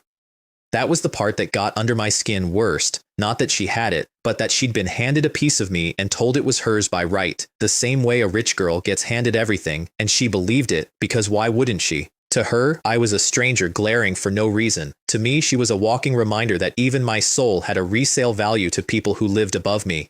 "Who are you?" she asked. I kept walking. There was nothing to say to her that she'd have understood, and everything I might have said would have started a war I wasn't ready to finish yet. The one in second place took it worse. Mu Yi, son of a martial venerable, younger brother of the era's supposed #1 prodigy, raised on the words, "Your only real rival is the saint's daughter. Beat her and you're invincible like me." And here was some nobody strolling up on his blind side, ignoring him. "Who are you?" he snarled. "Nanli? Tang Chen? Chen Fan? Tell me." I said the only thing he'd earned. Rubbish. He came off the road at me, blood roaring up into a pillar of light, and up at the top of the path, the sword saint Yuan Baiyi, presiding over the whole exam, pretending to nap, lifted a hand to swat him down, then didn't. He wanted to see what the lightning kid would do. So I turned around, and I let Mu Yi look me in the eyes. Heavenly soul slash doesn't cut the body, it goes for the soul behind it. He met my eyes and the whole simulated world folded into one falling sword, and a voice out of the path of will itself started whispering, "Give up, you lost the moment you looked." He came apart, blood from all 7, hair standing on end, and the pressure of the road flung him off it like a river throwing off a stick. Second place in the national martial examination, ejected before he'd cleared 800 points, by a glance.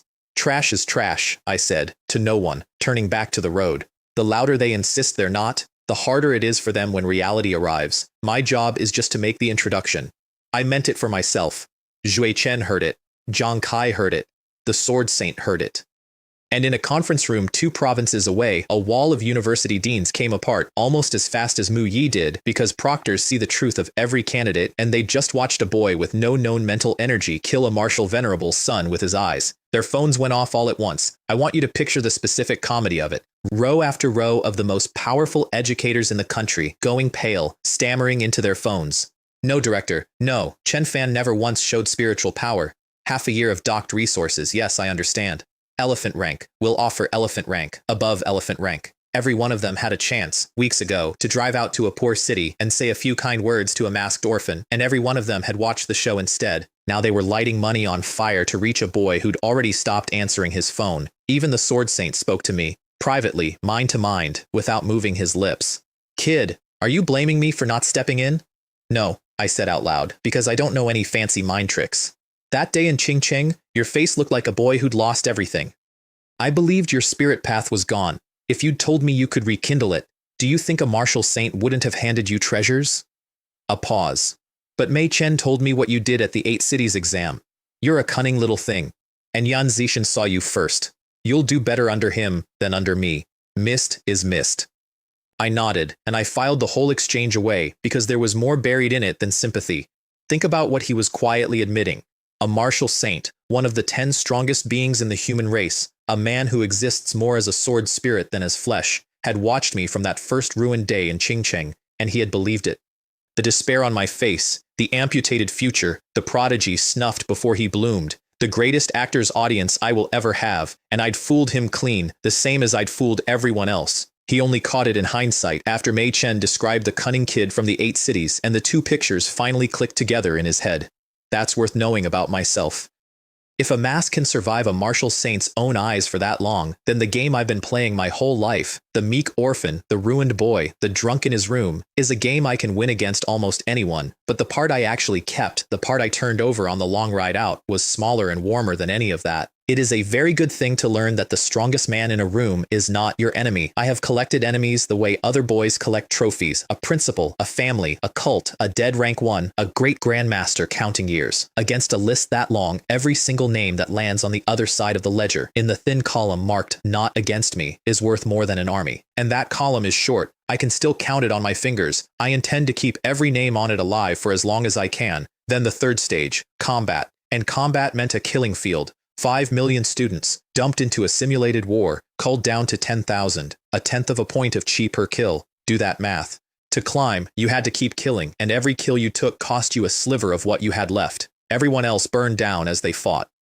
A prodigy would rack up 100 kills and stall out, empty, waiting to be someone else's tenth of a point. Not me, because I had a cheat nobody could copy. He Gang, the spirit path soldier, had taught me to blast open my Tian 2 acupoint and refine my own reserves back out of it. A private well only a spirit path being can dig. So while the field emptied everyone else, I refilled myself between kills, quietly, off my own body. 24 hours. I didn't slow down. I didn't stall. I just walked through a war that was designed to exhaust me and got fuller as it went, the number on my board climbing while everyone else is guttered out. It's the whole story of me, really. Everyone else plays the game the way it's written. I find the acupoint they forgot to seal, and Mu Yi found me again. This time I let my body look empty, depleted, bait. I wanted the favored son to come finish the nobody who'd humiliated him on the path of will. He came. And I let spiritual fire domain and my night fire pistols do the talking. King rank, favored son of a great house. And he did not walk out of that simulation. He never once understood he'd been bait for his own execution. And then I finally understood Dawnblade. There was no rival sitting above me. There never had been. Dawnblade was me. The sensor had reached into whatever I was made of and drawn out the version of Chen Fan I hadn't caught up to yet, the limit I was still climbing toward, and hung it one rung overhead where I'd have to see it every time I looked up. It wasn't a stranger to beat. It was the ceiling of my own potential, wearing my own outline, refusing to let me stop short of it. And when I understood that, something in the whole shape of my life clicked into place, because it had always been true. The 1.75 orphan they robbed in a marble hall had spent every night since chasing a version of himself just out of reach, a little stronger, a little higher, a little further past the boy who'd been told the story was over. I was never really fighting the Wei family, or the cult, or the exam. Those were just weather. The whole time, the only opponent that ever mattered was the next Chen Fan, the one I hadn't become yet, standing one rung up with my own face, waiting to see if I had the nerve to climb. In Extreme Realm, Yuan Baiyi told me when the phantom finally dissolved into light, your only opponent is yourself. I already knew. I'd been fighting him my whole life. I just hadn't seen his face until they put it on a leaderboard. My chi blood ran from 1493 to 3918, 21,615 kill points. First place by double the runner-up. Out of 100 million, I broke the all-time kill record, and the exam paid it out in spirit medicine. 13 B-grade bottles, hundreds of millions of value, dropped in the lap of the 1.75 orphan. The poor kid from the back of the class was leading the entire human race, and the exam still had one stage left, the hidden one, the one nobody would name, and it was already quietly watching to see not how hard I could hit, but whether I'd flinch. The fourth stage pretended to be over. The censor told everyone the exam had ended. Let us all relax. And then it dropped us into a dream to see what we were made of when we thought no one was grading. Mine put Wei Yuan and the martial Saint Zuo Shan in the sky over Qingcheng, come down out of the clouds to execute me for killing Wei Kang. 100 million students each got a dream cut to fit their deepest fear. Mine handed me the exact reckoning I'd spent months dreading, and set it down in the sky over the one place I love, and asked me quietly whether I'd kneel. I did not kneel. Wei Yuan came apart with grief and rage, hair wild, screaming my name like it was the last word he had. You lowly slave, my grandson wanted your fire, so you give it to him. My grandson wanted you dead, so you lift your head and thank him. Why should I said, and then I laughed at him. A whole house of them, rich and noble and rotten, standing in the sky telling a poor boy to be grateful for being murdered. So I told them the truth of it, out loud, so the dream could hear. I killed Wei Kang. I walked from Luohuo to Yanjing, and I burned the fire out of him, and I stopped his heart. He came for me first. Every single time, he came for me first. Zuo Shan, a martial saint, the pillar of the whole human race, asked me if I knew my crime. So that's how it is, I said. You're trash too. The sky screamed, "How dare you, how dare you, how dare you," and I screamed back louder. If I become a saint, then every saint in the heavens is a pig and a dog to me. There's no one in this world who gets to punish me. And I struck at a martial saint, in my own dream, with his giant hand already coming down. It was a simulation. I meant every word anyway. That's the part that mattered. When the dream broke, I was first in the courage stage, and the censor had written an evaluation next to my name. He who would fight a nation with his own body, even a saint, can be killed. The room of watching university deans went completely silent, because that is not a line they hand to prodigies. It is one specific man's line. Old Saint Yunwu. You have to understand the story to understand the silence. Back in the earliest days when the human race was barely 100 people, the Blood Demon clan invaded. The sky went dark, the world went red, and Yunwu stepped forward and drove them out. That would have been enough. It wasn't enough for him. He led his legion into the Blood Demon realm itself and kept marching. Fought to the Blood Demon Cliff Pass with an army of hundreds of thousands reduced to a few thousand, kept killing, fought to Jinko Pass, killed their Devil King, and did not stop, not until the entire Blood Demon clan was set back thousands of years, not until even their old allies and their old enemies came to pick at the carcass. He unmade a whole race. That is Old Saint Yunwu. They'd given a 16-year-old the Dead Terror's own evaluation. Word for word. First in 3 of the 4 boards, out of 100 million. And in a conference room full of the most powerful educators in the country, one man put his face in his hands and wept. Commander Liu, who happened to be old Saint Yunwu's own disciple, who had spent a whole career burying the 12 dead legends he'd outlived and waiting for one more soul to carry the fire the way his master had. He'd been reading 100 million evaluations looking for that exact line, the one that had been missing from the human race since the day Yunwu died. And here it was, attached to a poor kid from Qingcheng he'd already decided to gamble everything on. I don't think he was weeping for me, exactly. I think he was weeping because the thing he'd been afraid was gone from the world forever had just walked back into it wearing a 1.75 orphan's face. Here's the thing about being handed a dead monster's evaluation, though. It scares the people who are supposed to reward you. The universities descended in a bidding war. Modu, Yan University, Renmin, all of them fighting over the champion, and then a martial arts department official named Xu Chen dropped the catch. I could enroll anywhere at cut resources, or I could keep full resources and sign a line promising not to leave the human race's territory for 20 years. Because a boy who'd fight a nation, a boy with Yunwu's evaluation, was too dangerous to let off the leash. The department wasn't recruiting me. It was building me a cage and taping a graduation ceremony to the front of it, and it expected me to be grateful for the decoration. 20 years grounded. Full resources, sure, the way a zoo feeds the tiger well. And I want you to understand exactly why the offer made something go very still and very cold in me, because it wasn't the terms, it was the assumption underneath them. These were the same people, wearing different faces, who'd been redistributing my life since the day I was born. The Liu family who fed me for 10 years and threw 2,000 yuan at my feet. The principal who adjusted my ranking. The immortals who reached down and took my soul because a human isn't supposed to keep something that nice. Every one of them had looked at me and seen a resource to be managed, allocated, kept where it was useful, and now the mightiest institution in the country was doing it in the open, with a smile, calling it protection. I stood up in a room full of the most powerful educators in the human race. I didn't raise my voice. I'd learned a long time ago that the coldest thing you can do to people who expect you to beg is to simply decline. "I'm not going," I said. And I walked out, and I felt lighter with every step. The way you only feel when you've just refused the exact deal your whole life was supposed to force you to take. You could hear a dean somewhere behind me whisper, "It's over." He wasn't wrong about whose it was over for. He just had the name wrong. Because Commander Liu had been playing a longer game than any of them. He'd spent the whole exam publicly pretending the military didn't want me, 2 full days of feigned boredom, so the other schools would drop their guard and stop bidding the price into the sky. And now, in a quiet room with everyone's guard down, he signed me to military university, 1.5 times king rank resources, plus a major opportunity he wouldn't fully name yet. Then he warned me about the real enemy. "Wei Yuan," he said, "that #1 hidden dragon ranking they handed you, the flattery, the praise, that was Wei Yuan. He wasn't honoring you, he was trying to flatter you to death. The cunning ones never come at you with the knife, they come at you with a compliment." I filed Wei Yuan under the same heading as his dead grandson. The department, meanwhile, decided to starve me out. Fed by misinformation my own side had planted, the story that the military had rejected me over some incident at Yuantian. They banned every university in the country from contacting me, certain the arrogant poor boy would come crawling back once loneliness did their work. And in the dark, off in her consciousness space, Zhou Yue's cult master ground her face into the floor and demanded she find out who was protecting me, promising the troops were ready, that it was only a few more days. Everyone thought they were closing a trap on me. I had a table set for all of them, and the appetizers hadn't even come out. I closed the arc the way I close everything, by turning a reward into a weapon. 13 B-grade spirit medicines went down under the ancient desolate thunderway, and my body drank them like the sandbag drank flash thunder a lifetime ago. Chi blood, 3918 to 5430. Mental energy past 2000. The 1.75 was so far behind me now I could barely see him, but I remembered him. I always remember him.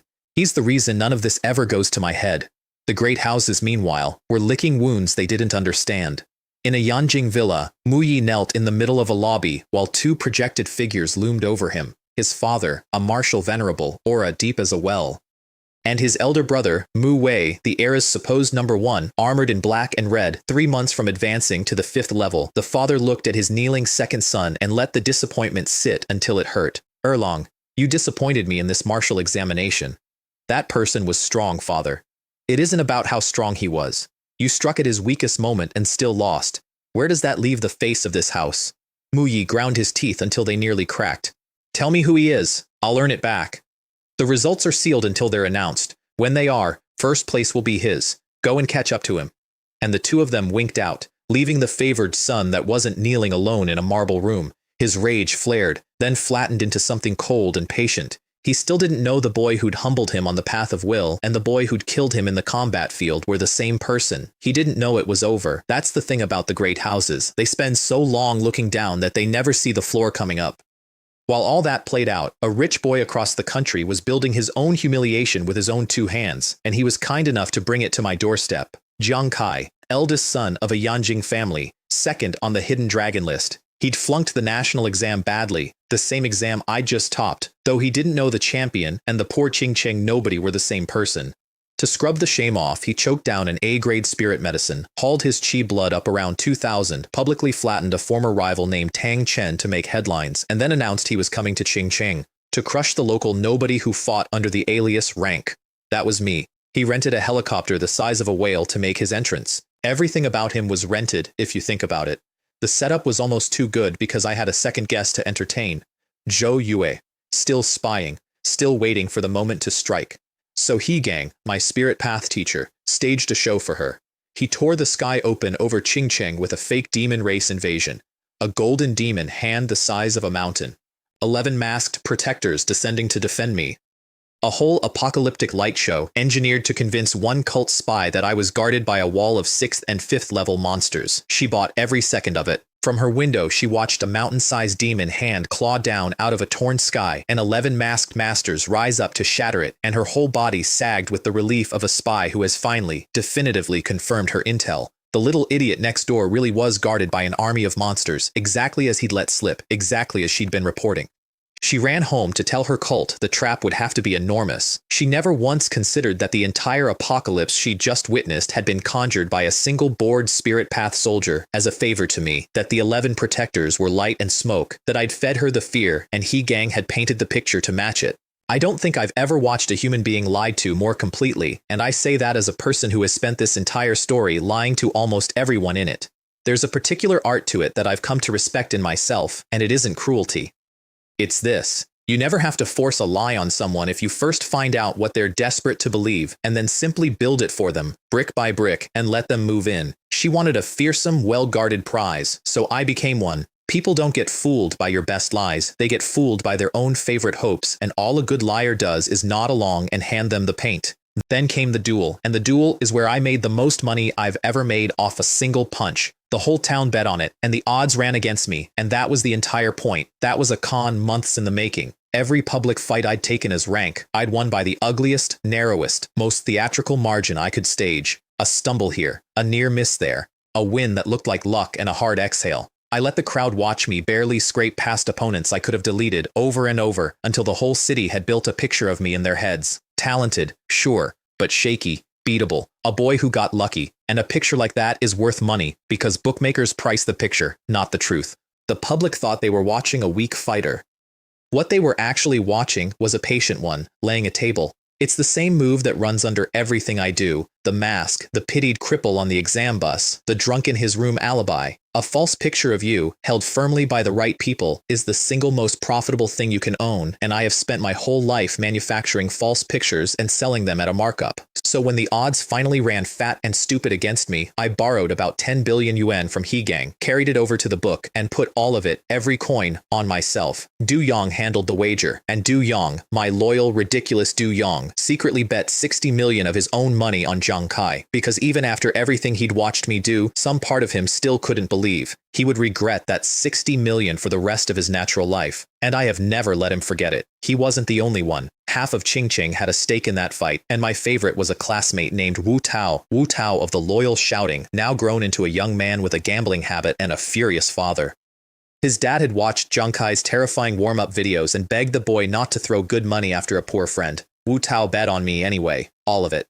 "You put it on a fan?" the father howled when he found out. "After everything? Are you trying to kill me?" And he raised a hand and then noticed the neighbors watching and lowered it and settled for promising to deal with his idiot son after the match. The whole family drama playing out in a stairwell while 100 million people I'd never met were about to learn my name. I love this city. It gambles its rent on teenagers punching each other and then argues about it over dinner. Keep the father in mind. He gets a good moment later and he earns it by being wrong first. He arrived like a man who'd hired a set designer. The helicopter came in first, a matte black thing the size of a whale, futuristic propellers howling, throwing a downdraft across the police department playground that flattened the grass in rolling waves and knocked over the locals who'd crowded in to watch. It hung there at 100 meters while the hatch opened and Zhang Kai stepped out onto the lip of it in white, looking down at all of us the way a man looks at ants he's decided not to bother stepping on. "I wasn't going to come," he announced to the wind, "not even to me. You're not worth my time, but I've got another duel 3 hours from now anyway, up the road, so." He let it hang. He wanted the crowd to understand that beating me was an errand he was running between more important errands. Then he dropped 100 meters straight down and hit the ground like a boulder rolling off a mountain. The earth cracked, a chi wave rolled out and put the nearest spectators on their backs, and he straightened up out of the crater without a hair disturbed. Genuinely impressive. He'd taken an A-grade medicine to get here, hauled his blood up around 2000, and every bit of it was designed to make the next few seconds unforgettable. He looked at me sitting cross-legged and unbothered, and he couldn't even be troubled to attack first. "You make the move," he said. "I'll wait." So I made the move. One punch. He went through the nearest skyscraper and came out the other side, and he did not get up on his own. The whole thing was over so fast that the thousands who'd come to watch had to run the footage back frame by frame just to confirm it had happened. Even then, most of them couldn't see it. There was Zhang Kai standing, and then there was Zhang Kai through a building. A beat of dead silence. Then a schoolgirl named Chen Yuan screamed my name, and it went off like a fuse in a barrel of powder. Chen Fan, Lin Tian." The whole police department square took it up. In a high window across the way, my spirit path teacher Hegang choked on his own cigarette, coughing, staring down at me, because he'd been told I flunked the exam, and he was doing the math and arriving at only one answer. "Yan Zichen," he wheezed, to nobody, "you lied to me again." His friends dragged Zhang Kai up off the lawn, and one of them, Xu Ping, who'd come with him from Yanjing, who'd looked down on all of Qingqing, stood up shaking and pointed at me. "Were you throwing your matches? All those close wins. Were you the monster who eliminated us in the martial examination?" The four of them went white together because they were realizing it at the same time. "Match fixing?" I let the words sit. "When did I ever say I was weak? You're the ones who strutted in acting invincible." I looked at Zhang Kai, folded on the grass. "Your strength needs arrogance and hype to hold it up. Mine doesn't need any embellishment at all, because it's just true." Zhang Kai, hauled onto a rescue rope, swore through the blood that he'd chase me his whole life. "Yeah?" I said, walking away. "How miserable must your life have been that catching me is the biggest dream you've got?" The payout was almost obscene. A 1.15 billion bet came back 2.895 billion. I paid Hegang his 10 back with half the winnings, kept over $1 billion, and did the only thing I ever do with a windfall. I fed it to the machine. I took the ancient desolate Thunderway, my hidden spirit path, the one the whole world thought the immortals had destroyed, and I upgraded it to its S-level form. Thunder Domain Descent, 250 times body refining, 15 more times raw power. The completion of the thing a martial saint had bled in the sky to let me keep, funded by a rich boy's ego and a whole town's bad bets. The lightning storm that rolled over Qingcheng that night was visible from every window in the city, exactly like the old days on the mountain, except the boy under it wasn't scraping toward first level anymore. He was standing at the top of 100 million people and still climbing, and the only person left who could push him higher was the phantom of himself, waiting up at the extreme realm. I had one thing left to do before the world found out my name. I had to let them post the results. Off in the frozen north, Shui Chen sat in her room and played the footage of my punch at 1/10 speed, over and over, and couldn't find it. A king rank prodigy, a martial saint's daughter, slowing the video down until each frame was its own photograph, and still there was just Zhang Kai standing, and then Zhang Kai through a building. Without the spirit path, she whispered to an empty room, he still did this. I've come to understand her better than she'd like, and I don't hate her, which surprises me. She wasn't cruel. She was trapped. Her whole life, people had whispered that her father, the Ice Universe Saint, should have been the human race's saint, and that instead of protecting a human prodigy, he'd cut a deal with the enemy and poured the stolen prize into his own daughter.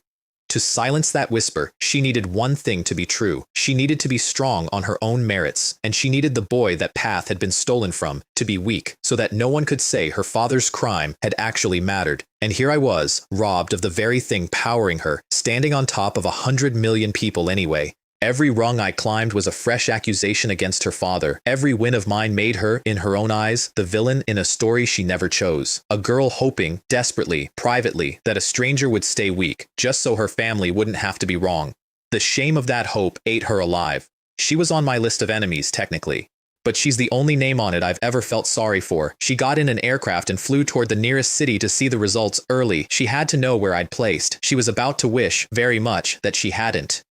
They posted the results at dawn, in Qingcheng Square. The whole city came, parents dragging kids by the hand, whole streets converging like rivers, a crowd packed shoulder to shoulder, and up on the high platform, a man in a suit stood over a safe with 2 rows of solemn martial artists flanking him. He made a ritual of it, held up the sealed envelope so everyone could see it whole, tore it, a single key, slid it into the safe. Every heart in the square stopped on the click, and out came a small projector no bigger than a lunchbox. He pressed the switch, and a golden list the size of a 100-story building unrolled across the sky over the square, 100 million names. It only showed the city rankings and the overall numbers, except for one line, the same on every list in every city in the country, the top scorer, the martial champion. Across the street, Zhou Yue had climbed a tree to see it first. She found the character for Chen, and her heart lurched, and then it was some Chen Han, ranked 13 million, not him. She found the character for Fan, some Wu Fan, ranked 8 million. Not him. Frantic now,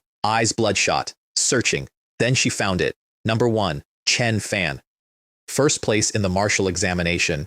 She made a sound that wasn't quite a scream and fell out of the tree, because the little idiot she'd been assigned to help murder, the naive simp she'd been fetching meals for, had just ridden the dragon to the top of the entire species. Number 1 in all of the human race. The kid with the 1.75 chi blood. The orphan they demoted in a marble hall and suspended for asking why. I want to tell you, it felt like the ending of a story, the swell of music, the vindication, the warm gold of it. It didn't, quite. What I felt, standing in a crowd nobody knew I was in, watching a 1,000-foot list crown a name that was mine, was something quieter and stranger. I thought about the marble hall where a man in a good watch had adjusted my ranking, and how small he'd looked, and how small he'd been the whole time. I thought about a 20-square-meter room with a water stain on the ceiling. I thought, hard and without meaning to, about 2 people who weren't in that square, who had died saving a family that later threw 2,000 yuan at their son's feet, and how there was no version of this morning where they got to look up and see the list too. Victory, it turns out, is a room with a few empty chairs in it that no amount of winning ever fills. I stood in the noise and let myself feel the empty chairs for exactly as long as I could afford to. Then I put them away, because the boy on that list still had a whole war in front of him. Wei Mei placed second. 1971st overall, an incredible showing, and still a universe below the name above hers. And Qingcheng, the little nothing city that had looked down on me my whole life, went off like a bomb, a 7-day holiday, declared from the platform on the spot, fireworks of chi blood erupting off rooftops, spelling my name across a sky that a week before wouldn't have crossed the street to learn it. I'd be lying if I said the reversal didn't land somewhere in me, but it didn't land the way you'd think, because I knew exactly what I was watching, and it wasn't love. This was the same city, the same faces, the same neighbors who'd watched an orphan get demoted and suspended and robbed and had said nothing, had looked politely away, had decided it wasn't their business. They hadn't changed. I had. That's the ugly little secret under every triumphant homecoming. The town doesn't come to love you when you rise. It comes to be near your light, and it would have stepped over your body just as easily on the way down. I don't hold it against them exactly. It's just weather. It's just what crowds are. But I stood in the middle of the biggest celebration Qingcheng had thrown in 20 years, with my own name burning across the heavens, and I understood with total clarity that the only people in that square whose faces meant anything to me were the handful who'd been kind when it cost them something, back when I was nobody. Everyone else was just applause. Applause is nice. You should never, ever mistake it for a friend. Remember Wu Tao's furious father? He stood in that crowd staring up at the golden list with his son beside him, and his Adam's apple went up and down a few times, and he reached over and put a hand on the boy's head. "It's Dad's fault," he said, thick-voiced. "It's Dad's fault. Why didn't I believe you?" A man realizing, in public, that his idiot son had been the only clear-eyed person in the family. That's a specific flavor of joy you only get to feel by being wrong first, out loud, about someone you love. Half the square was feeling some version of it. Old Shukai stood in that square and cried in front of everyone. The teacher who begged a principal on my behalf and got thrown out of an office for it. The genius he'd promised the world would come. The one he'd trained on nothing but belief and a free garbage fist, had just made every last one of them regret it, exactly like he'd said I would. Back when I was nobody, and he was the only one who acted like I wasn't. I texted Wei Mei that morning, not as Chen Fan, as Ghost Claw, the mask she still half believed in and wholly loved. I told her I was leaving. Godfall Battlefield. Gone for years. And I congratulated her on second place. And she wrote back the thing that stayed with me longer than any of the fights. She caught the lie in one message. Godfall Battlefield? Does Godfall Battlefield even have Wi-Fi? I typed something about a relay station and felt myself get murdered through a phone screen. Then quieter. You just don't want to see me, right? I told her the truth I was allowed to give, that there was someone out there far stronger than me, and I was going to go kill him, and she wrote back the thing that stayed with me longer than any of the fights. I'll become stronger. Maybe then I can help you. She knew. Somewhere under all of it, she knew Ghost Claw was me, and she didn't push. She just promised to grow tall enough to stand next to me someday and help me carry whatever it was I was chasing. I didn't take the mask off. I want to tell you I did. That I gave her that. I didn't. Some kindnesses you're not brave enough for yet. That's the honest ending of that thread, and I don't dress it up. And then the establishment, terrified of the monster it had helped make, decided to disown me in public. Hua Qin, one of the 12 founding elders of the martial arts department, a person most martial saints step around, called me personally. I hung up on her. She called back. I hung up again.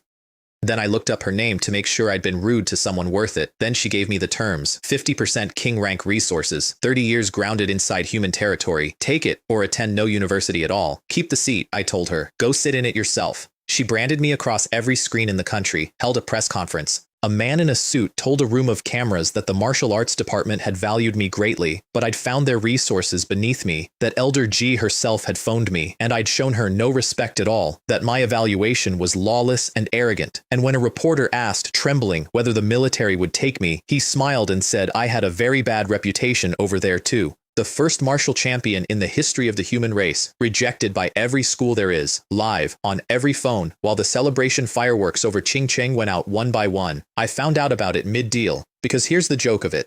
That same afternoon, I'd booked a police conference room and invited every Qi and blood company in the country to bid for the champion as their spokesman.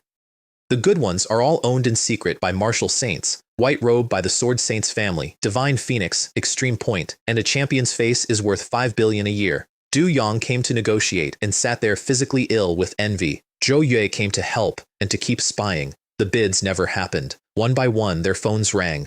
One by one, the executives stepped into the hallway, came back gray, mumbled that their company had reconsidered, grabbed their briefcases, and fled. The department's little broadcast had reached them mid-tea. By the time it was done, the room was empty except for a man from White Robe named Jiang Chen, Zhou Yue, forcing out sympathetic tears, and Du Yang. Du Yang lost it. Covered his mouth, eyes crescented, shaking with the effort of not howling. He'd bet against me for the last time in his life, and even he could see the shape of it now. The mightiest bureaucracy in the country had just thrown away the one prize the military would have emptied its vaults for. Did your house collapse? He wheezed at me. Bro, did the sky fall on you specifically? Stop looking at me like that, I said. And Wei Yuan, the patient old horror, now risen to great grandmaster, circled Hua Qin's office like smoke through all of it, still wanting to be the one who killed me, still measuring the years. But here's how the arithmetic actually came out. And it's the whole point of everything I've told you tonight, so lean in for it. They thought they were destroying me. They held a press conference to do it. They branded me the first martial champion in history that no school would touch, and they expected the loneliness and the shame to break the arrogant poor boy and send him crawling back to sign their 20-year lease. What they didn't understand, what people who grow up with power never understand, is that you can't threaten a man with the loss of a life he was never given in the first place. I had no seat to be thrown out of, no name to be tarnished, no warm future to be denied. Everything I had, I'd built with my own 2 hands out of a garbage fist and a rubber mask, and none of it was in their gift to take away. So the rejection didn't leave me with nothing. It did the opposite. By slamming every one of their own doors in my face, the mightiest institution in the human race handed me, whole, undivided, gift-wrapped, to the single side that had wanted me from the very first courtyard, the side I'd already chosen in my heart the day a 4th level bowed to a suspended high schooler. Commander Liu walked back into my life grinning because the department had just done his recruiting for him. He handed me the real opportunity, a mission to infiltrate and seize an entire celestial secret realm, 10% of its take for as long as I live, and the title of military god to carry the human race. And Zhang Chen, the one executive who didn't flee, leaned across the empty conference table and stopped pretending to be a marketing manager. Let me introduce myself again. I'm not from White Robe Group. I'm from the Holy Sword Yuan family, the Sword Saint's own house. The saint who'd bled in the sky over Qingcheng to save my life had sent his own blood to sign the boy nobody else dared touch. He slid a contract across the table, 300 million a month, 1 A-grade medicine a month, and I was reaching for the pen when the door opened and Yan Zichen strolled in, took one look at it, and clicked his tongue. "This is the dragon of the human race," he said, plucking the pen out of Zhang Chen's hand. "Who are you trying to fool?" He crossed out the 3 and wrote a 5, crossed out the 1 medicine and wrote 2. Zhang Chen made a small dying sound. Yan Zichen handed me the pen. "Sign." I signed. The rejected champion walked out of an empty room richer than the whole department could have made him, while the internet lined up to mock White Robe for wasting good money on a failed prodigy. Let them. In this world, the truth catches up to the joke eventually. And I've always been patient about the punchline. I sat on my lawn after all of it, let the last of the noise settle, and I felt the essence spirit fire in my soul flare and align, my spiritual power climbing past 3,000 as the 3 fragments hummed together, and the sword figure inside the flame whispered a secret I still couldn't quite hear, a place, a name, 2 more fragments to find. So this is where I leave you, friend. A 1.75 orphan they robbed in a marble hall became the martial champion of 100 million people, and the whole ruling structure of the human race got so frightened of him that they threw him away. And in throwing him away, they gift-wrapped him for the army that's going to make him a god. But don't mistake any of that for the real ending, because the real ending is smaller, and it's personal, and it's the only part that keeps me up. Zhou Yue asked me to come meet her grandmother in a little city, 1 flight away, sweet girl, great actress, and I already know it's the trap, the cult, the ambush, her Lord Liang and all his troops waiting in a house with an old woman for bait. I know. I've known since the first meal she carried to my door, since the first time her sweet, careful smile didn't quite reach the top of her eyes. I've spent weeks feeding her exactly the picture her masters wanted. A fat, well-guarded prize, worth springing the whole trap to take. She thinks she's the spider. She has been the fly the entire time, walking a thread I strung for her, reporting my lies home as gospel. And the strange, almost tender thing is that I don't fully hate her for it. She's good. She's a servant who was hollowed out young and handed a promise, exactly like the ones the cult burns through by the 1,000. And in some other life, some kinder allotment, that talent for playing a part might have made her an actress on a stage instead of a woman kneeling in a dark room for a master who steps on her head. Some other life, not this one. In this one, she asked the wrong little idiot to come meet her grandmother, and I'm going to get on that plane anyway, smiling, playing the fool, because a dead grandmaster is worth a fortune, and I have never once walked away from a table I set myself. Wei Yuan is out there, counting years. A saint remembers my face. 2 fires are still missing. And something inside the 3rd one is learning to say my name. So ask me, next time you see me, whether the champion of the whole human race finally got to rest.